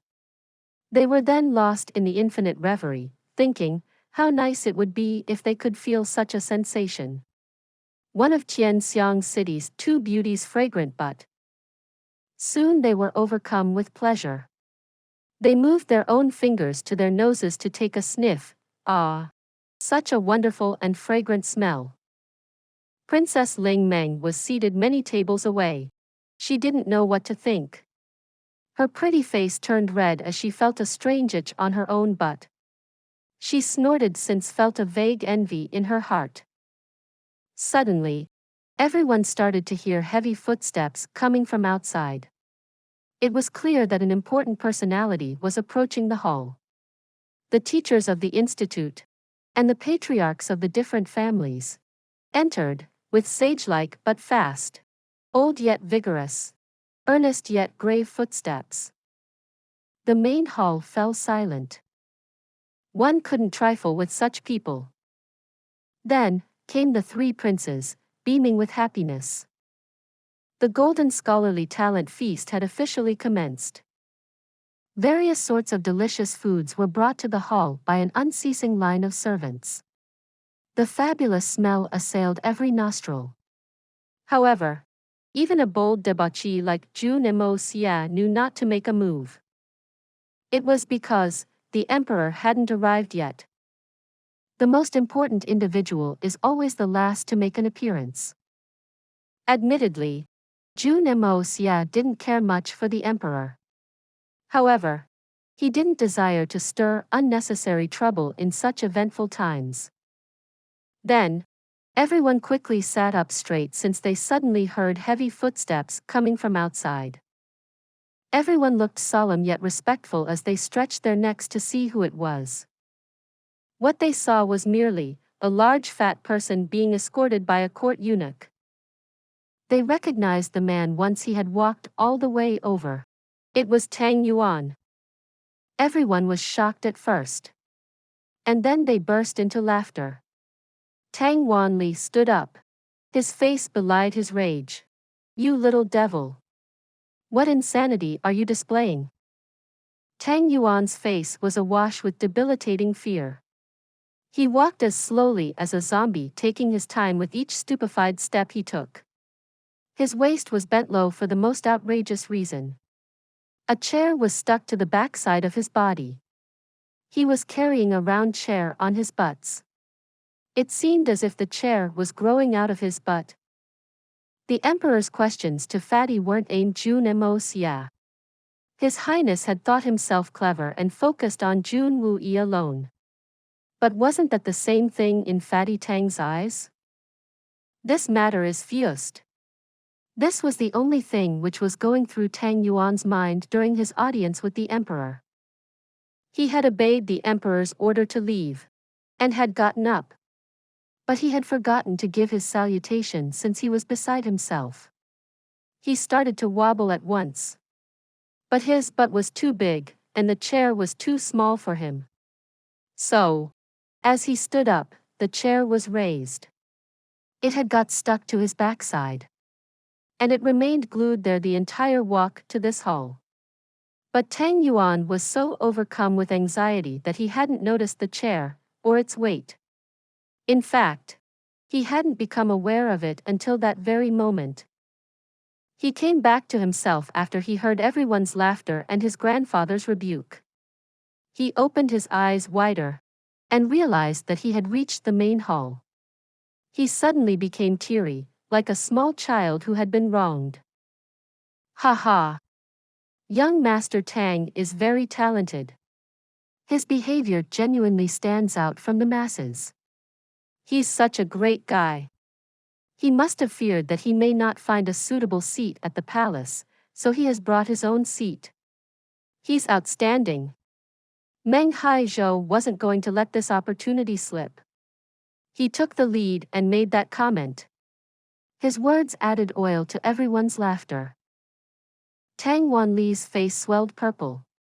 He soared up and struck that round chair hard. It shattered it into many pieces. His beard fluttered as he then looked around and gazed at everyone. However, he lowered his head once he realized that he couldn't stop the laughter. He sighed when he saw his grandson in such a state. The old man's heart ached with sorrow. "I've known His Majesty for many years. Has he forgotten the years of our friendship? Why didn't he stop this mishap?" However, this isn't the time to pose such questions. It's better to let this matter go. However, he then felt a person come over and stand beside them. If he was not mistaken, then it was the young Master Jun. "Buck up, fatty." Jun Moxie's voice was somewhat coquettish. He swayed as he spoke. However, Tang Yuan realized what was happening in reality. Jun Moxie's expression was full of warmth. He had decided to deal with this situation. "Elder brother will remain at the top, even if the sky falls down. Come, have a drink with me." Then, Jun Moxie laughed heartily. He had initiated the art of unlocking heaven's fortune as he had spoken his words, and had sneaked the real meaning into Tang Yuan's ears. Everyone else had only heard the last few words since he had spoken them in his normal mode. "Elder brother will remain at the top, even if the sky falls down." These words brimmed with domineering fearlessness. It came like a burst of reassurance and put Fatty's mind at ease. Tang Yuan's heart shook. It seemed like he was lost before, but had suddenly seen the light. He looked up. Jun Moxie's expression didn't matter. He then suddenly laughed mischievously and said, "It appears that the wine they're serving the guests in this feast is from our aristocratic hall. It won't do if the wine at such a big party isn't genuinely good. It seems that the three princes haven't appropriated all of it. That's good, isn't it?" The two men laughed mischievously as they walked away together. Tang Wanli gaped in astonishment. His grandson had appeared very disheartened a moment ago. It seemed as if he can't feel any love towards morality since his birth. That little devil Jun Moxie started to talk about drinking, and he suddenly reverts to his old self. What's this about? Please subscribe to this channel, so that we are more enthusiastic in providing the best video for you. Chapter 287. A very generous and easy target. Most people of the older generation had been seated with the youngsters of their families. However, they didn't wish to share a drink with their children or grandchildren. So, the elders started to walk over to each other's tables in order to form groups. They then deviated from the original seating arrangement and sat with people of their own generation. Therefore, it was only logical that Jun Moxie, Tang Yuan, Dugu Xiaoyi and her brothers, heroes and legends bravely rushing forward, would be seated together on two tables in close proximity. It wasn't the first time they had done this. The young man who sat on the table opposite was Li Yuran. He was facing Jun Moxie, same as before. This was another coincidence. Tang Yuan had wanted to say something, but Jun Moxie used his stealth voice to restrain him. He secretively told the fatty that this wasn't the time to talk. Even if it was an important matter, it was better to put off the discussion for later. Jun Moxie had realized that they were being watched by four distinct pairs of eyes ever since Fatty Tang had arrived in the hall. He believed that the four individuals would come to know of any movement that Fatty Tang might make. However, they couldn't detect the young Master Jun's art of unlocking the heaven's fortune. His sound was concealed from the other people, and they wouldn't be able to hear his words. "We can't take any special actions at present. Fatty and I can't discuss anything even after this feast ends, not before we reach home." Jun Moxie cracked several jokes. Tang Yuan's brows were raised as he laughed loudly. He was slowly reverting to his original self. He wasn't fully reinstated, but his mood had been lightened, more or less. Dugu Xiaoyi had been on the verge of breaking into tears. But she had started to chuckle as well. She looked at Jun Moxie ferociously and angrily said, "Ignore this lecherous beast." However, it was obvious that she wasn't as angry anymore. This girl's behavior was adorable. Her temperament was somewhat irascible, but it kept fluctuating regularly. There was nothing complex about it. Jun Moxie's mood lightened in that girl's company and he started to feel relaxed. He started to smile since he felt very comfortable around her. "I request the honored guests from the Silver Blizzard City to kindly enter." Everyone's eyes turned to the doorway as the court eunuch who was acting as the master of ceremonies made this announcement. The young Master Jun sensed his grandfather's facial muscles contract for a moment before they returned to normal. His heart surged with anger at the sight of the Silver Blizzard City's people. The Silver Blizzard City's people were unexpectedly the honored guests of the Tianxiang City. Jun Moxie sneered as he narrowed and raised his eyes. "Just look at the damage you've done to our Jun family. I won't forgive you that easily." Xiao Han and Mu Shuatong entered under everyone's gazes. They were followed by Han Yenmeng and Xiao Fengwu. The honored guests were clad in white clothes. They seemed like flowers that had bloomed beyond the reach of the mortal world. Everyone felt refreshed and cool as the four individuals entered the hall. Jun Moxie watched as those four individuals sat at that separated table.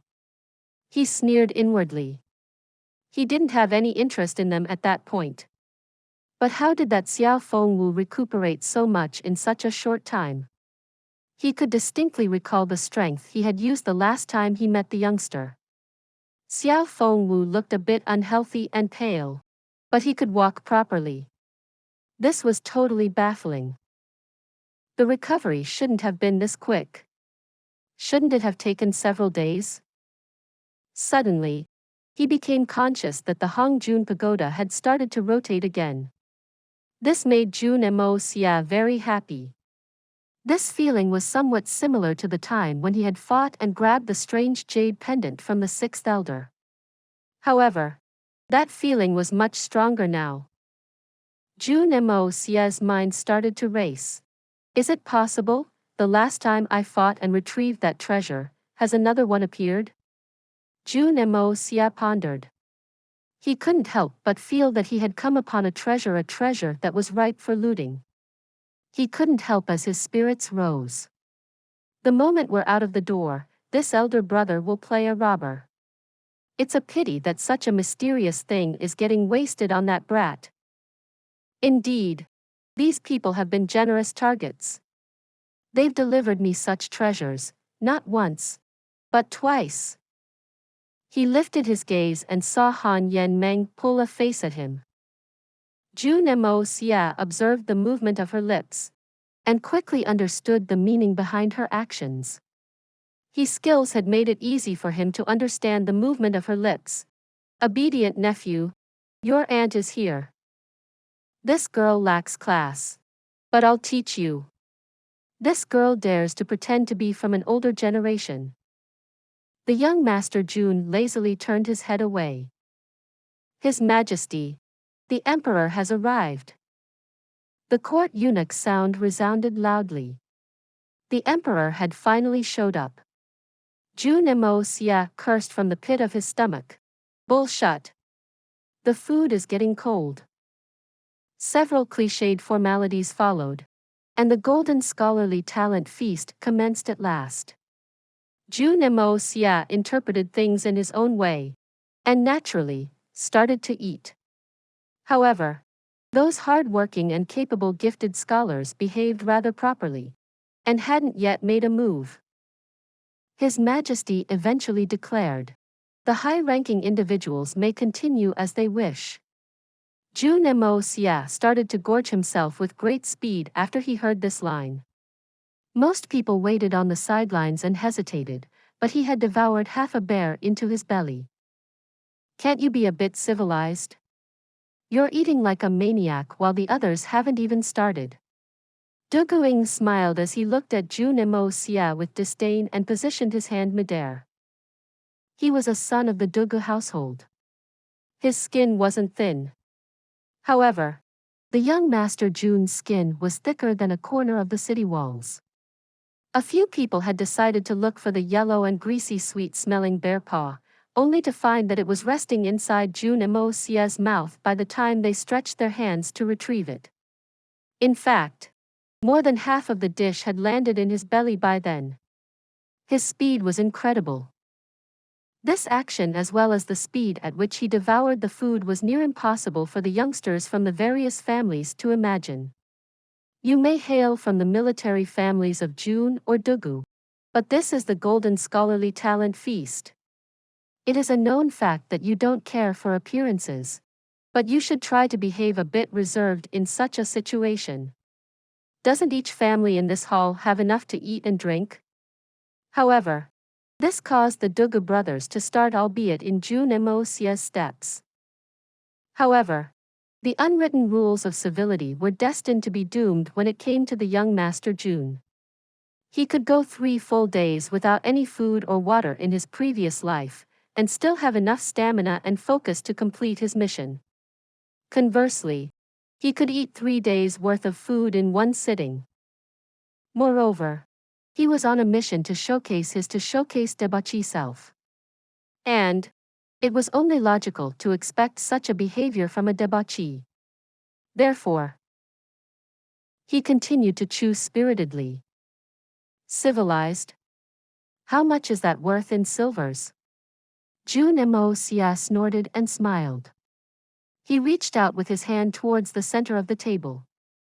The large bowl was greasy and somewhat transparent. He frowned as he tasted the soup.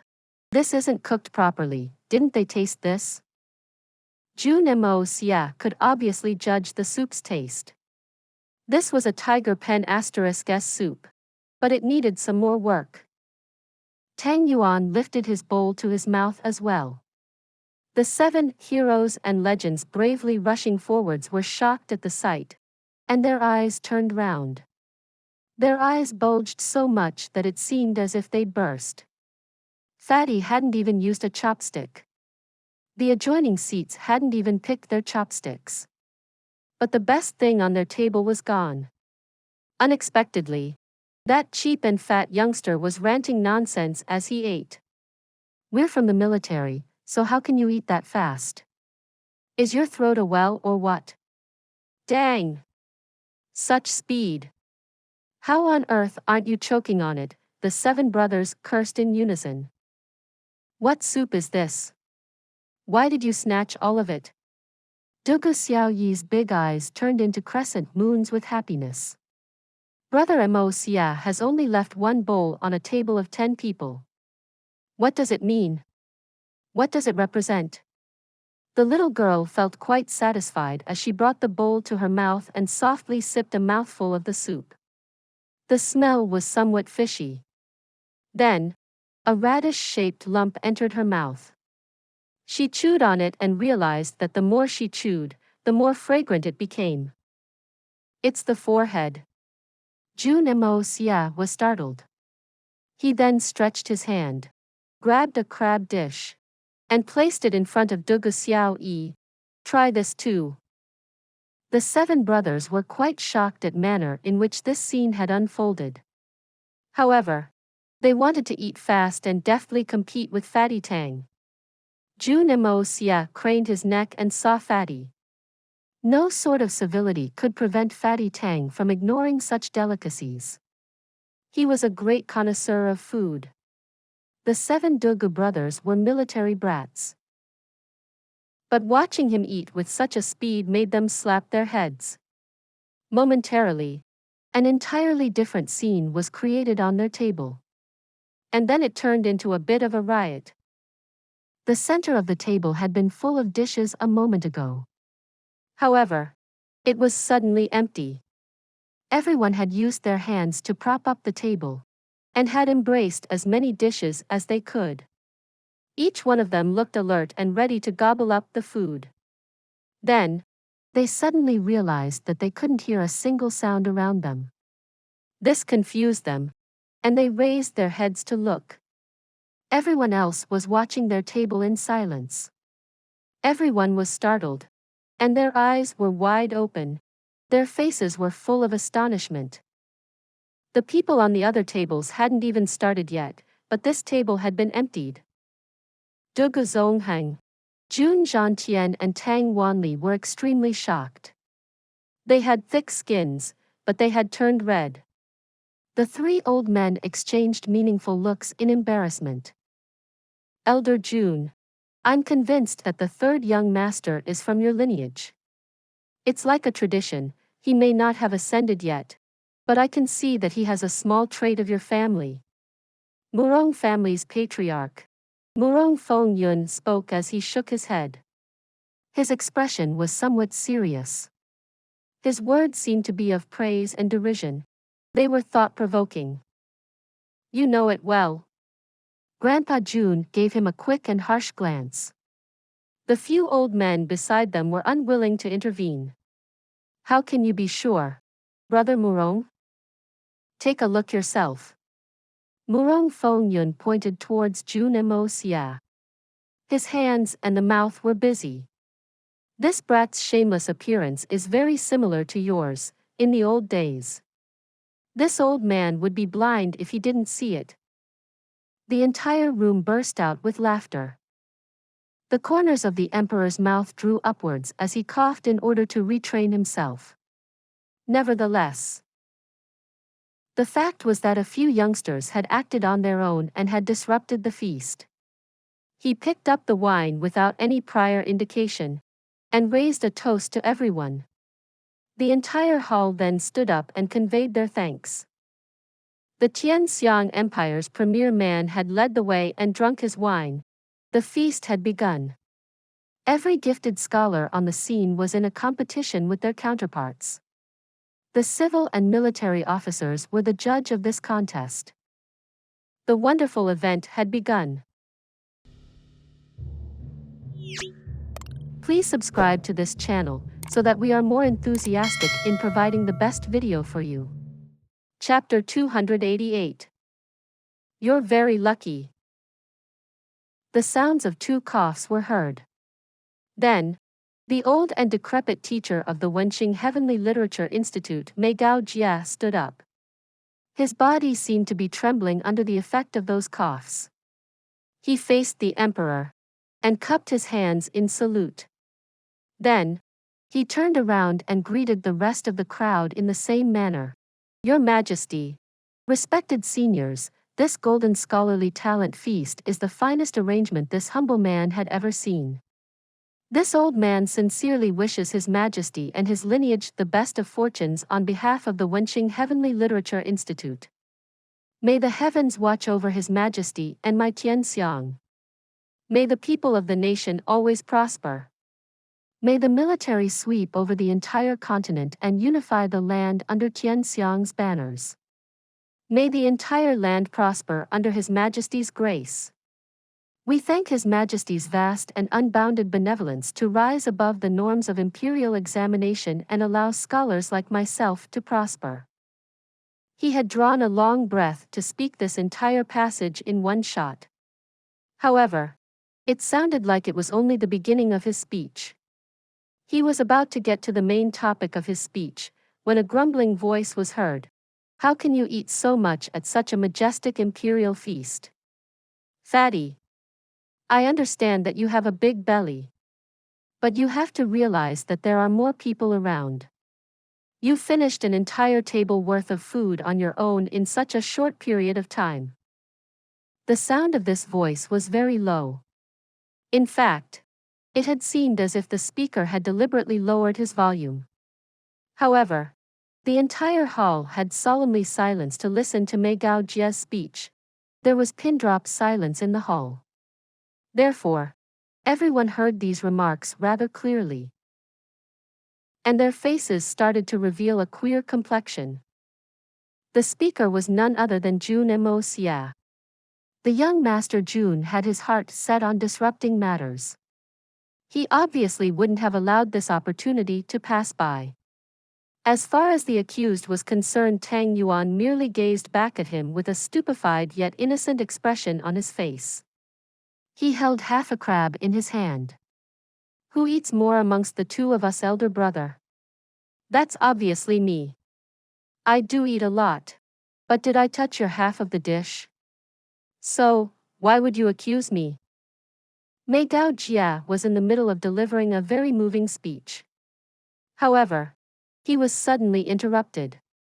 He obviously couldn't help but become angry.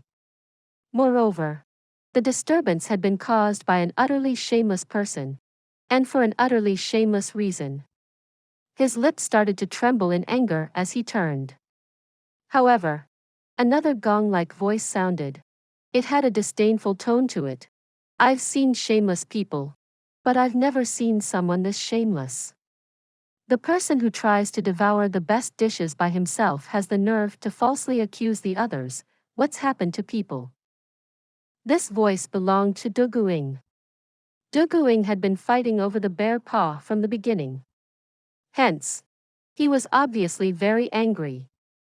Therefore, he deliberately raised his voice to express his dissatisfaction.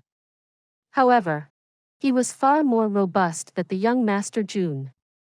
This was merely his normal speech volume, but it was akin to an average person's shouting volume level. The young Master Jun had successfully managed to cause more mischief since everyone in the crowd had heard this ruckus. The event's proceedings were getting disrupted, but Jun Moxie's plan was only finding more success. Jun Moxie's spirits were lifted to see that someone had unknowingly lent him a hand.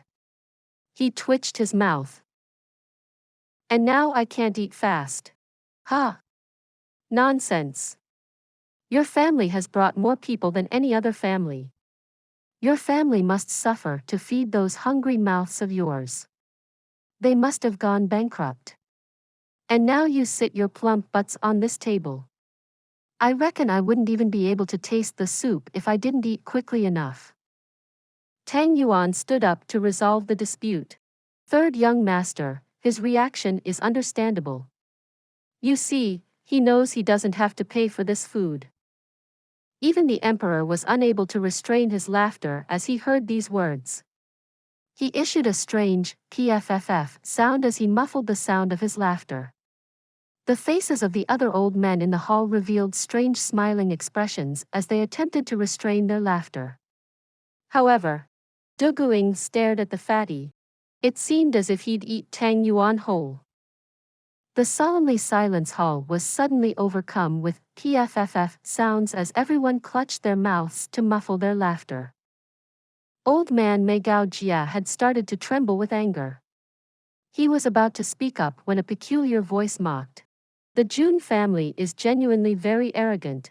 Ah! Its reputation is fully justified. Everyone turned their gazes to follow the source of the sound. The speaker was a white-clothed youngster seated around the table that was reserved for the feast's guests of honor, the Silver Blizzard City's Xiao Fengwu. Xiao Fengwu was aware of the matter between his uncle Xiao Han and Jun family's Jun Wuyi. Moreover, the little princess Han Yen Meng hadn't stopped gloating about having a nephew ever since she had returned from the Jun family's residence. This had obviously made young Master Xiao very uncomfortable. Therefore, he had taken the initiative and spoken such ironic words. And who are you? Jun Moxie pretended as if he didn't recognize the man he had beaten up. I'm surnamed Xiao. I'm Xiao Fengwu from the Xiao family of Silver Blizzard City.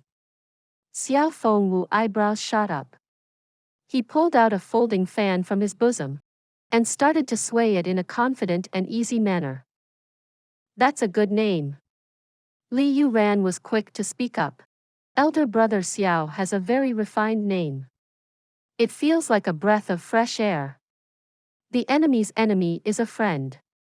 The Jun and the Xiao family hated each other. How on earth could Li Yuran not exploit this?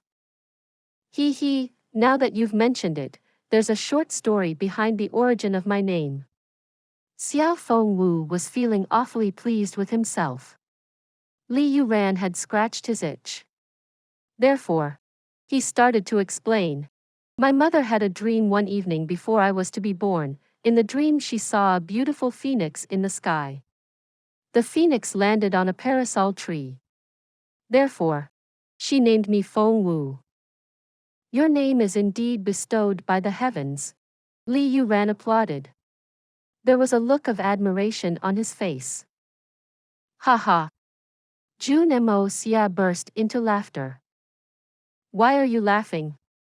Xiao Fengwu seemed angry. He was enjoying a moment of pride. How could he allow interruptions? Nothing. I was just wondering, your mother must be very talented. She dreamt of a phoenix land on a parasol tree, and then named you so beautifully. Fengwu. It seemed as if the young Master Jun couldn't restrain his laughter. He swayed back and forth for a moment, and then continued. Your mother dreamt of a phoenix land on a parasol tree, but what would you've been named if she had instead dreamt of a chicken land on a banana tree? Imagine that. She dreamt a good dream at the appropriate time. You're very lucky. His Majesty chalked on his wine. His face turned red as he coughed for a while. He was literally between laughter and tears. A dream of a chicken landing on a banana tree. Then, everyone attached these words to Xiao Fengwu's surname. Suddenly, everyone came to see the truth. Everyone wanted to burst into laughter. However, They were terrified of the Silver Blizzard City's might. Therefore, everyone restrained their laughter. Some people almost shocked in the process. What are you trying to say? Xiao Fengwu didn't get it at first. He then subconsciously pondered over that line for a moment. Suddenly, his face froze. Jun Moxie. How dare you abuse me? Abuse you? When did I abuse you? Jun Moxie exposed an innocent face. You think you can say whatever you want because you're from the Silver Blizzard City? You need to catch a couple in the act if you wish to accuse them of adultery. You must find the stolen items before you accuse a thief. It's necessary to have evidence. You abused my name. Xiao Fengwu couldn't control his anger. He bellowed out of humiliation. Jun Moxie. I will kill you. The Silver Blizzard City is very powerful. It is worthy of being called the most powerful force in the world. Jun Moxie shook his head in admiration. But you are in our country at the moment, as the emperor's guests. You were invited to this feast in the imperial palace as the guest of honor. However, you threatened to murder the only heir of a powerful family, and that too in front of every official of the empire, and the emperor as well? I must admire your courage. Ah! The faces of the ministers and the officials suddenly became unsightly. Ah! He threatened to kill the Jun family's sole heir in front of the emperor. Just how arrogant would he become if he were allowed to leave this imperial palace? Xiao Han quickly stood up and forced his nephew to sit down. He then cupped his hands and apologized. Young Fengwu doesn't know much about life. He merely acted on impulse. Please forgive him. Xiao Han didn't care much for the royalty. However, he didn't wish to incite trouble against the royal family of an entire nation for no reason. After all, they had an ancient treaty of alliance. Moreover, the emperor had called them in good faith. Therefore, even the Silver Blizzard City's lord wouldn't appreciate it if they were to incite trouble in Tianxiang under such circumstances. The emperor smiled magnanimously to indicate that no harm was done. Jun Moxie was forced to sit down. However, Dugu Xiaoyi had taken the opportunity to gather a lot of food dishes. She opened her black and white eyes wide as she curiously asked, "Chicken landing on the banana tree, and the name stands for?" Jun Moxie nearly tumbled into the table when he heard her question. He picked his face up after some time and wiped his nose. Ask your brothers, okay? They know it. I've just spoken so many words. I need to save my saliva. Dugu Xiaoyi grunted and turned towards Dugu Ying. Dugu Ying's face flushed with embarrassment in a split second. How could an elder brother explain this matter to his younger sister?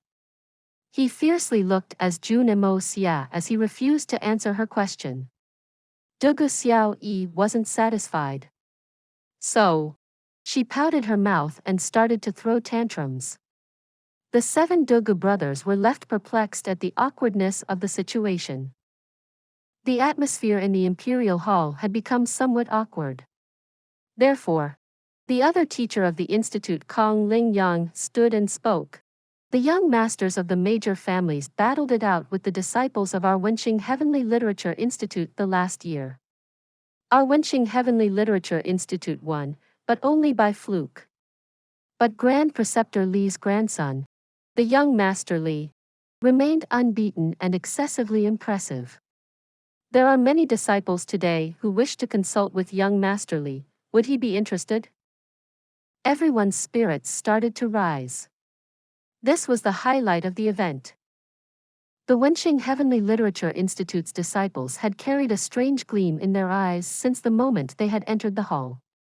They didn't care for the delicious food or the exquisite wine. They had merely been waiting for this moment. If they could somehow prove themselves better than Tianxiang City's #1 scholar Li Yuran, their future would have boundless prospects. Li Yuran smiled elegantly. He gently rose to his feet, looked around and said, "This humble Yuran isn't worthy of raising difficult questions for such talented scholars. However, there is one man who has won Yuran's admiration. Therefore, I would like to challenge that man." "Who is that talented young man?" "Young Master Li," everyone asked in unison. "Is there someone in the Tianxiang city who is capable of competing against Li Yuran? Someone even Li Yuran admires? But why haven't I heard about this man before?" The eyes of every man present expressed the confusion of their minds. "The young master of the Jun family, Jun Moxie."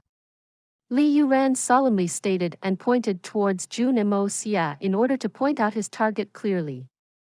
Jun Moxie couldn't help but stare at Li Yuran as he continued to nibble on a mouthful of the greasy chicken leg he held in his hand. "Shut! You publicly trapped me? This could cause a wild uproar." Please subscribe to this channel so that we are more enthusiastic in providing the best video for you. Chapter 289. I only feel like stepping on the Wenxing Heavenly Literature Institute. Meng Haizhou and the others took the opportunity that followed Li Yuran's challenge and started to jeer at Jun Moxie. They never realized that Li Yuran had put forth his challenge with the utmost sincerity. "Young Master Yuran is indeed very funny." Kong Lingyang didn't seem very pleased. Perhaps the young Master Jun is an expert in some other aspects of life. However, his knowledge on literature isn't very eminently known. Some people couldn't help but laugh up their sleeves. Master Kong's tone had been very obscure. However, everyone had reached the conclusion that the young Master Jun's areas of expertise were brothels, dog and cock fighting, and other contemptible activities. What would this youngster know about the more important aspects of life? Everyone had started to think very high of the old masters of the institute. These old masters are amazing. They can manage to insult people in such a refined manner. Master Kong shouldn't have anything to worry about. He, why don't we have one of your disciples contest against Jun Moxie? Then, we'll know if he's any match for young Master Li, he. Meng Haizhou smiled and replied. His remark was aimed to incite Master Kong for a war. Kong Lingyang was annoyed at this. He thought, "I've nurtured these disciples with such meticulous care. I might as well tie a rope to the ceiling and commit suicide if my disciples are unable to beat this debauchee." He didn't say anything in response. He merely waved his hand and appointed one of his disciples to take up the challenge. Disciple Han Zhidong requests young Master Jun for some advice. A young man stood up with a smile. He then cupped his hands in greeting and looked up. A trace of disdain flashed in his eyes, seemingly for his opponent. I don't give advice, but I do have the time to teach you a trick or two. You'll be able to move about the spirit fog lake unbridled after I'm done with you. What could be better than a demonstration of the profound mysteries of that universe? I'll take the lead if you don't mind. Jun Moxie had seen the expression in that youngster's eyes. So, he was aware of the contempt that youngster held for Jun Moxie. Therefore, the young Master Jun had winked as he stood up, and laughed along with the crowd as he voluntarily put on his hat of shame. This young disciple had shunned evil influences in his life. This young disciple shall never go near the Spirit Fog Lake's territory. Han Zhidong's voice was somewhat cold. He disdainfully thought, "He's the biggest degenerate. I've asked him for scholarly advice, and he starts by mentioning a brothel. Are you aware that this is public event? This is very humiliating. You've never been to the Spirit Fog Lake? Then where do you go?" Jun Moxie's heart was brimming with disdain. "I'm not done with you yet." He then crossed his legs and continued in a leisurely tone. Ah, that's right. This young master had neglected that Scholar Han isn't very wealthy and may not have been able to afford the prices of the services rendered in that area. It seems that he holds his pike in his own hands inside his tent as he imagines the battle formations. He must require to struggle up and down the battlefield. He must manage to relinquish millions of soldiers until he's too exhausted to continue. What the hell is this? Han Jidong's fair facial color turned as red as a dead chicken's blood. In fact, his neck turned red as well. Jun Moxie's choice of words had been very elegant, yet very energetic. Suddenly, everyone present in the hall seemed to be a bit distracted. They carefully pondered on his words in the hope to interpret their true meaning. However, most people spat out the food they were chewing and burst into laughter once they understood the meaning of his words. This kid is too much. Every man present in the main hall had understood Jun Moxie's remark in a matter of a few moments. However, the indecency of their laughter couldn't be conveyed in words.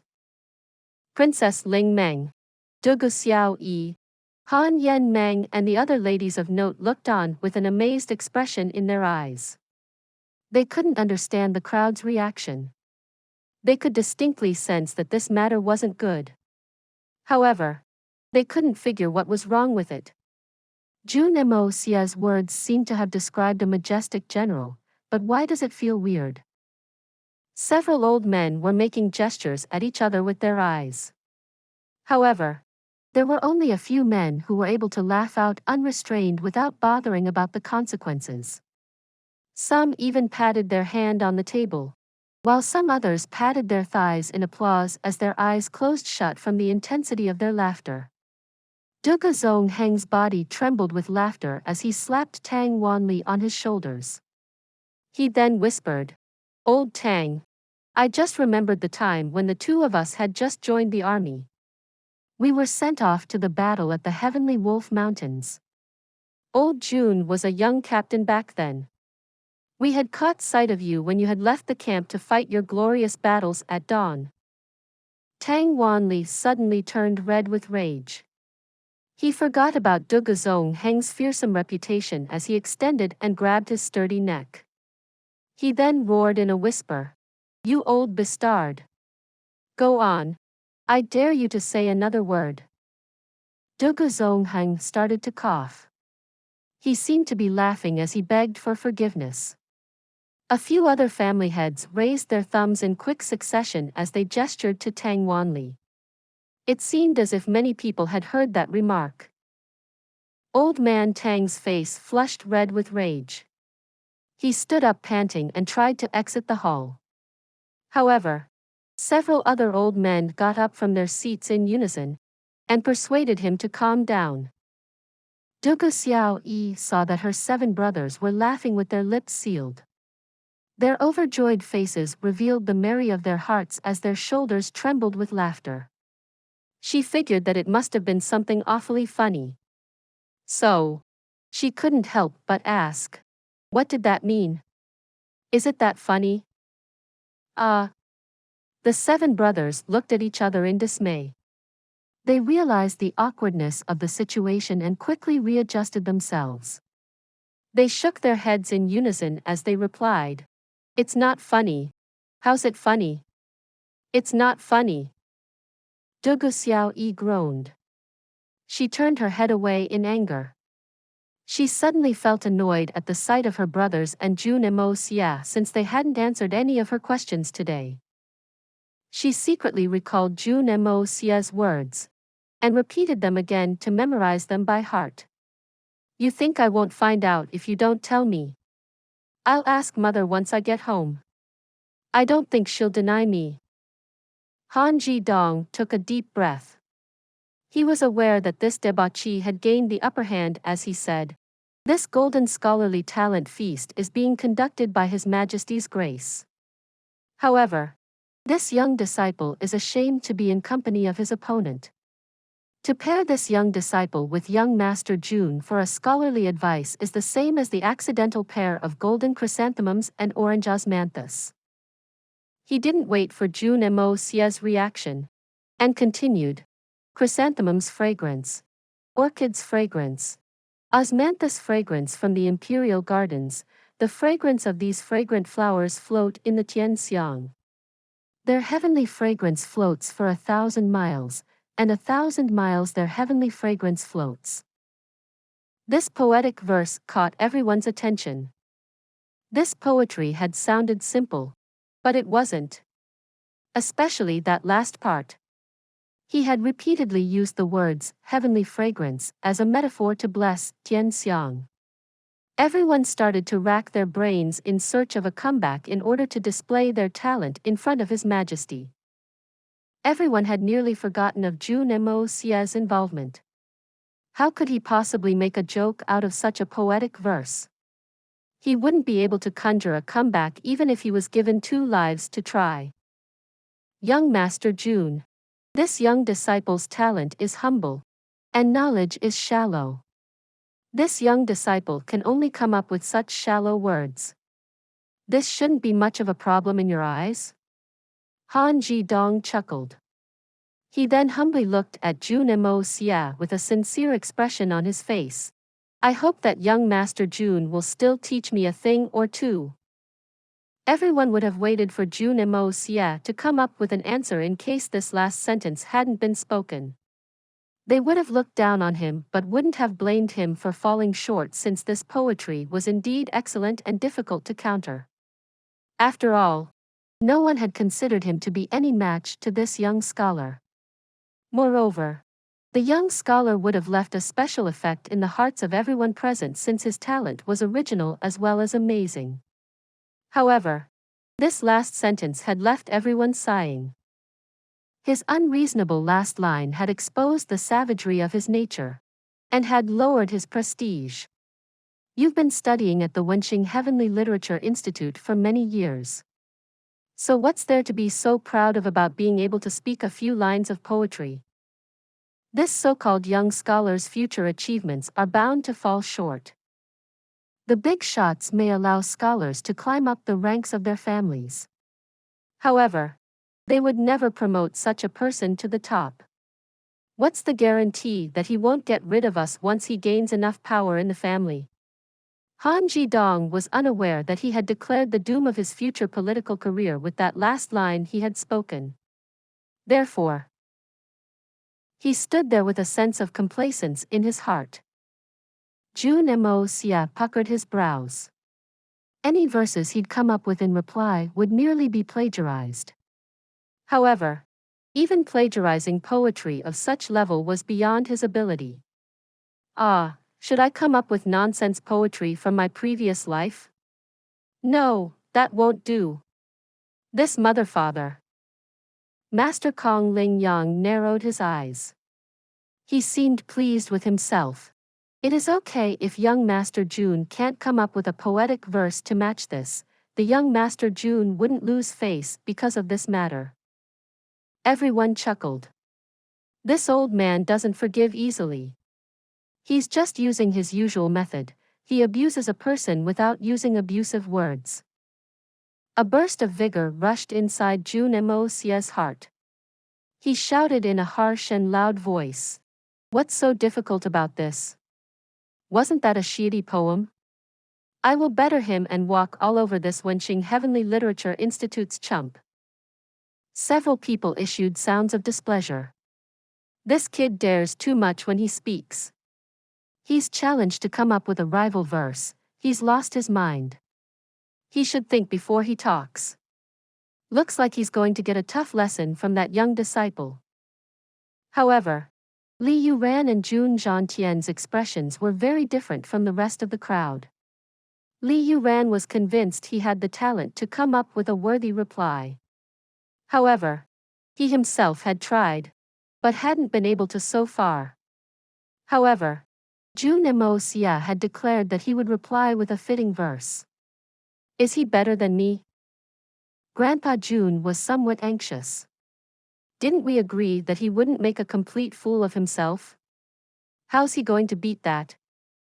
Kong Ling Yang sneered and he spoke. Young Master Jun seems very confident of himself. I propose an arrangement. The Institute shall concede defeat if the young Master Jun is able to come up with a reply before the incense stick burns out. However, if he shall lose, young Master Tang will have to act in order to mediate his losses. Thereafter, he would willingly return my poor disciple back. He was obviously referring to the disciple Tang Yuan would bully into cleaning women's underwear scholar Zhao Qingsong. However, Fatty Tang was worried about leaving such a presence unmonitored in his house. Therefore, Tang Yuan had bludgeoned him to death after he was expelled from his household. So where would he return that scholar from? His stinking bones probably wouldn't accept his soul even if it was somehow recovered from the depths of hell. That's done. Jun Moxie stretched his neck. I don't have any problems in agreeing to that. We'll return his skeleton if I lose. You never said whether you want him back dead or alive. So why should I even bother? However, you will submit to my superiority if I win. Your institute will never mention the words poetry is front of me after that. Agreed? Jun Moxie smiled. Please subscribe to this channel so that we are more enthusiastic in providing the best video for you. Chapter 290. This is the next one. It's a deal. Kong Ling Yang didn't think very highly of Jun Moxie. He doesn't have the skill to come up with a counterverse for Han Jidong's verse. And even if he managed to come up with something, how could this debauchee's shallow verse match up to the Wenxing Heavenly Literature Institute standard? This is a joke. Jun Moxie patted his thigh, and crisp, pop sound echoed. He then raised a bottle of wine off the table, and put one of his feet on the chair. He raised his head upwards, drank a mouthful of wine and thought for a while. Then, he looked upwards once more, drank a mouthful of wine, and continued to ponder. Everyone's gaze was fixed on Jun Moxie. Even the emperor was no exception.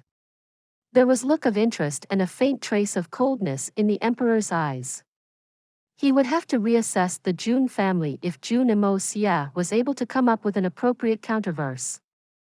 Dugu Xiao Yi and Princess Ling Meng gazed at him anxiously. How's he going to win? He will have to face a lot of embarrassment if his verse isn't up to the mark. However, they didn't speak up since they didn't wish to disturb his thoughts. However, Duguing became anxious as he saw Jun Moxie devour over half of the wine bottle. Hey! You aren't using this opportunity to drink extra wine, right? Dugu Xiao Yi ferociously shot a glance towards her elder brother. No one else seems worried about that. So why are you? Duguing scratched his head in confusion. He remained seated as his helpless eyes remained affixed to the wine bottle in Jun Moxie's hand. Suddenly, Jun Moxie raised his right hand and snapped his fingers. Click! A clear and crisp sound echoed as he said, I've got it. Everyone anxiously listened as Jun Moxie complacently recited his counterverse. The streets smell shut. A man's shut stinks. A dog's shut stinks. A pig's shut stinks. Shut stinks shut stinks. And shitui shut stinks. To have one's name go down in history, a scholar must shut the most stinky shut. It seemed as if everyone had been thunderstruck. That's amazing. Really amazing. To use stink to counter fragrance. And shut to counter flowers. Glua. Glua. Tang Yuan hurriedly spoke up in praise. However, he hadn't even finished his sentence when his mouth started to nauseate with a glua sound. He then became speechless as his belly expressed a strong desire to vomit. Such a pair of counterverses was too nauseating. This couplet could make anyone nauseate. Therefore, it wouldn't be strange if people were to vomit, especially after eating a heavy meal. Everyone had a weird look on their faces. They looked at Jun Moxie with grief and indignation. Suddenly, a glua sound was heard. Silver Blizzard City's little princess Han Yen Meng clutched her mouth and ran out. Several young maidens followed after her with their mouths clutched. Finally, Dugu Xiaoyi followed after them with her mouth clutched. She shot Jun Moxie a quick hateful glance before she ran off. Who can dare to say that I'm wrong? I've balanced the unbalanced. Jun Moxie made a rousing call. He then grabbed a crab, efficiently fished out the meat, put it in his mouth, and started to chew.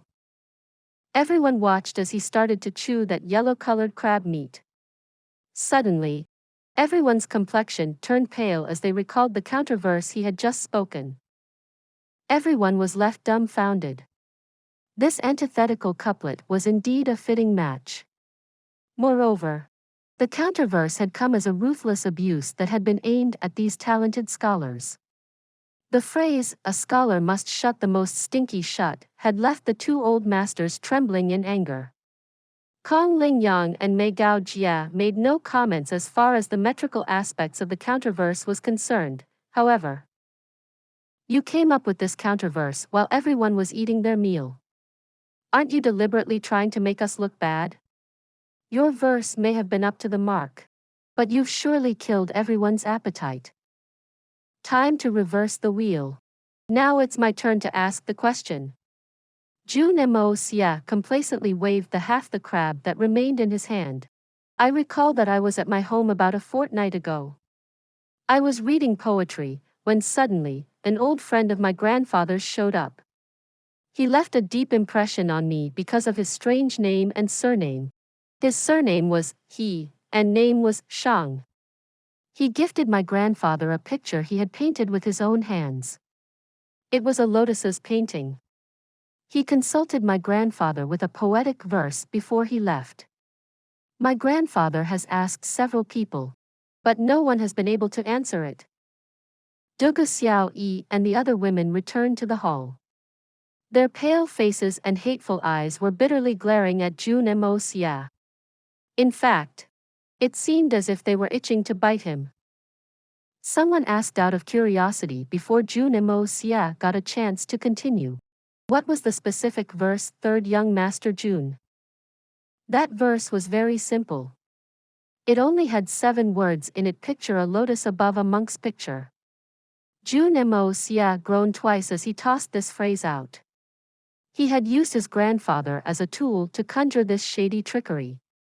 He was aware that his grandfather wouldn't betray him. There were too many people whom he'd never trust. However, his grandfather was amongst the people he considered the most worthy of his trust. Grandpa Jun would never wipe his buttocks with his own grandson's face. Therefore, Jun Moxie could tell such lies with a straight face in public view. Picture a lotus above a monk's picture. Picture a lotus above a monk's picture. Everyone frowned as they repeated this verse. This verse seemed very simple. But it was quite complicated. It left everyone's pumping cold air. It didn't matter which side one looked at the poetic verse from, one would only see the man's name and gift embedded into the poetry. Moreover, the end and the beginning of the verse were exactly the same. However, they were inverted with respect to each other. Every expert poet in the room frowned. They had never imagined that this incompetent debauchee would be able to come up with such a difficult puzzle. Every scholar from the Wenxing Heavenly Literature Institute found themselves looped in a puzzle of unprecedented difficulty. They puckered their brows as they racked their brains to find a solution. Jun Moxie had put up this verse even though he didn't know the counter. The fact that he had put up this puzzle could not be reversed. He would find himself in trouble if the opposition was unable to come up with a fitting reply. This was because he would have to answer the riddle if they weren't able to. And every person from the institute was likely to gang up on him if he wasn't able to answer his own riddle. The solution to this puzzle would come like a miracle to them, and they needed this miracle to happen. Wouldn't it be a matter of shame if the entire brainpower of the institute was unable to solve an incompetent debauchee's puzzle? Therefore, everyone racked their brains and came up with multiple solutions after applying various kinds of creative concepts. However, none of the counterverses seemed to be of sufficient quality. These gifted scholars were required to come up with a reply before an incense stick burns out. This made them worry more and more as time elapsed. The two masters of the institute were struggling as well. Gao Jie's eyebrows were puckered as he paced back and forth. He'd shake his head from time to time and then mutter, "No. That won't do." Then, he'd attempt to try a different angle. Old Master Kong Ling Yang was motionless. His eyes were shut. His face was angled towards the heavens. He was immersed in a deep thought. However, if one looked from a distance, they'd see the dark of his gloomy facial wrinkles, his silver gray and snow-like hair falling over his face. One couldn't help but feel a strange sadness as they'd look at his face. This verse was meant as a puzzle for the disciples of the institute. Therefore, the participation of the two old masters of the institute would be considered illegal. However, this matter related to the reputation of this ancient institute. Hence, the two old masters couldn't help themselves. Jun Moxie didn't care much about it. He wouldn't have bothered if 10-20 masters of the institute were to participate, let alone these two. Time passed very gradually. The smoke from the incense stick continued to rise in spirals until its entire body turned to ashes. Their miracle didn't happen. "I have nothing. I concede my defeat." Han Jidong's head was hung low in disappointment. He couldn't help but feel frustrated within his heart. How could a top scholar from the Wenxing Heavenly Literature Institute lose to this brat? He wished he were dead. "No. You lost. But you're not to be blamed for it." "Well, the blame isn't limited to you." Jun Moxie half leaned into his chair as he extended his finger and gently wrote it. "You're not to blame for this bet against me. You can at best be considered a chess piece in this game, and a very ordinary one at that. You're not qualified to make a bet with me. No matter which way you see it, you're not even qualified to make a bet against me. You're too beneath my own self for that." Then, Jun Moxie tilted his head and smiled as he looked at the Kong Ling Yang and Gao Jie. "Masters? What do you have to say?" "We've lost." The faces of the two old men looked dazed. They had arrived here in high spirits as the two lead representatives of the Wenxing Heavenly Literature Institute, an institution that was publicly accepted to be the biggest and wisest talent hub of the empire. However, they had unexpectedly suffered a crushing defeat at Jun Moxie's hands. The two old masters felt as their lives had been turned into a living death. Kong Ling Yang's lips trembled as he spoke in a soft voice. "This old man shall keep his promise. The Wenxing Heavenly Literature Institute will never speak of poetry in front of Jun Moxie." There was absolute silence in the hall for a while. Jun Moxie sighed. The characters of these two men had earned them a lot of respect in his heart. He hadn't wished for them to be subjected to such a plight. These two men had set up the Wenxing Heavenly Literature Institute on their own merit. They would handpick their disciples personally, and would nurture the empire's talent pool with their inexhaustible efforts. They had never disregarded the poor and lowly. Their only selection criteria had been the disciples' intellect and learning ability. They had solemnly ignored the riches of life, and had stayed away from the political influence of imperial ministers. They were genuinely worthy of the hitman's admiration in this regard. These two men were certainly admirable. However, they had some shortcomings. Their knowledge and teachings were surely worthy of respect, but their ideology and methods were mistaken. They would pay note to a disciple's intellect and learning ability, but they'd neglect his other character traits. A teacher mustn't limit to imparting knowledge alone. Jun Moxie had always believed that teachers are the engineers of the human soul. These masters were certainly the greatest of their generation. They had imparted a vast base of knowledge to their disciples.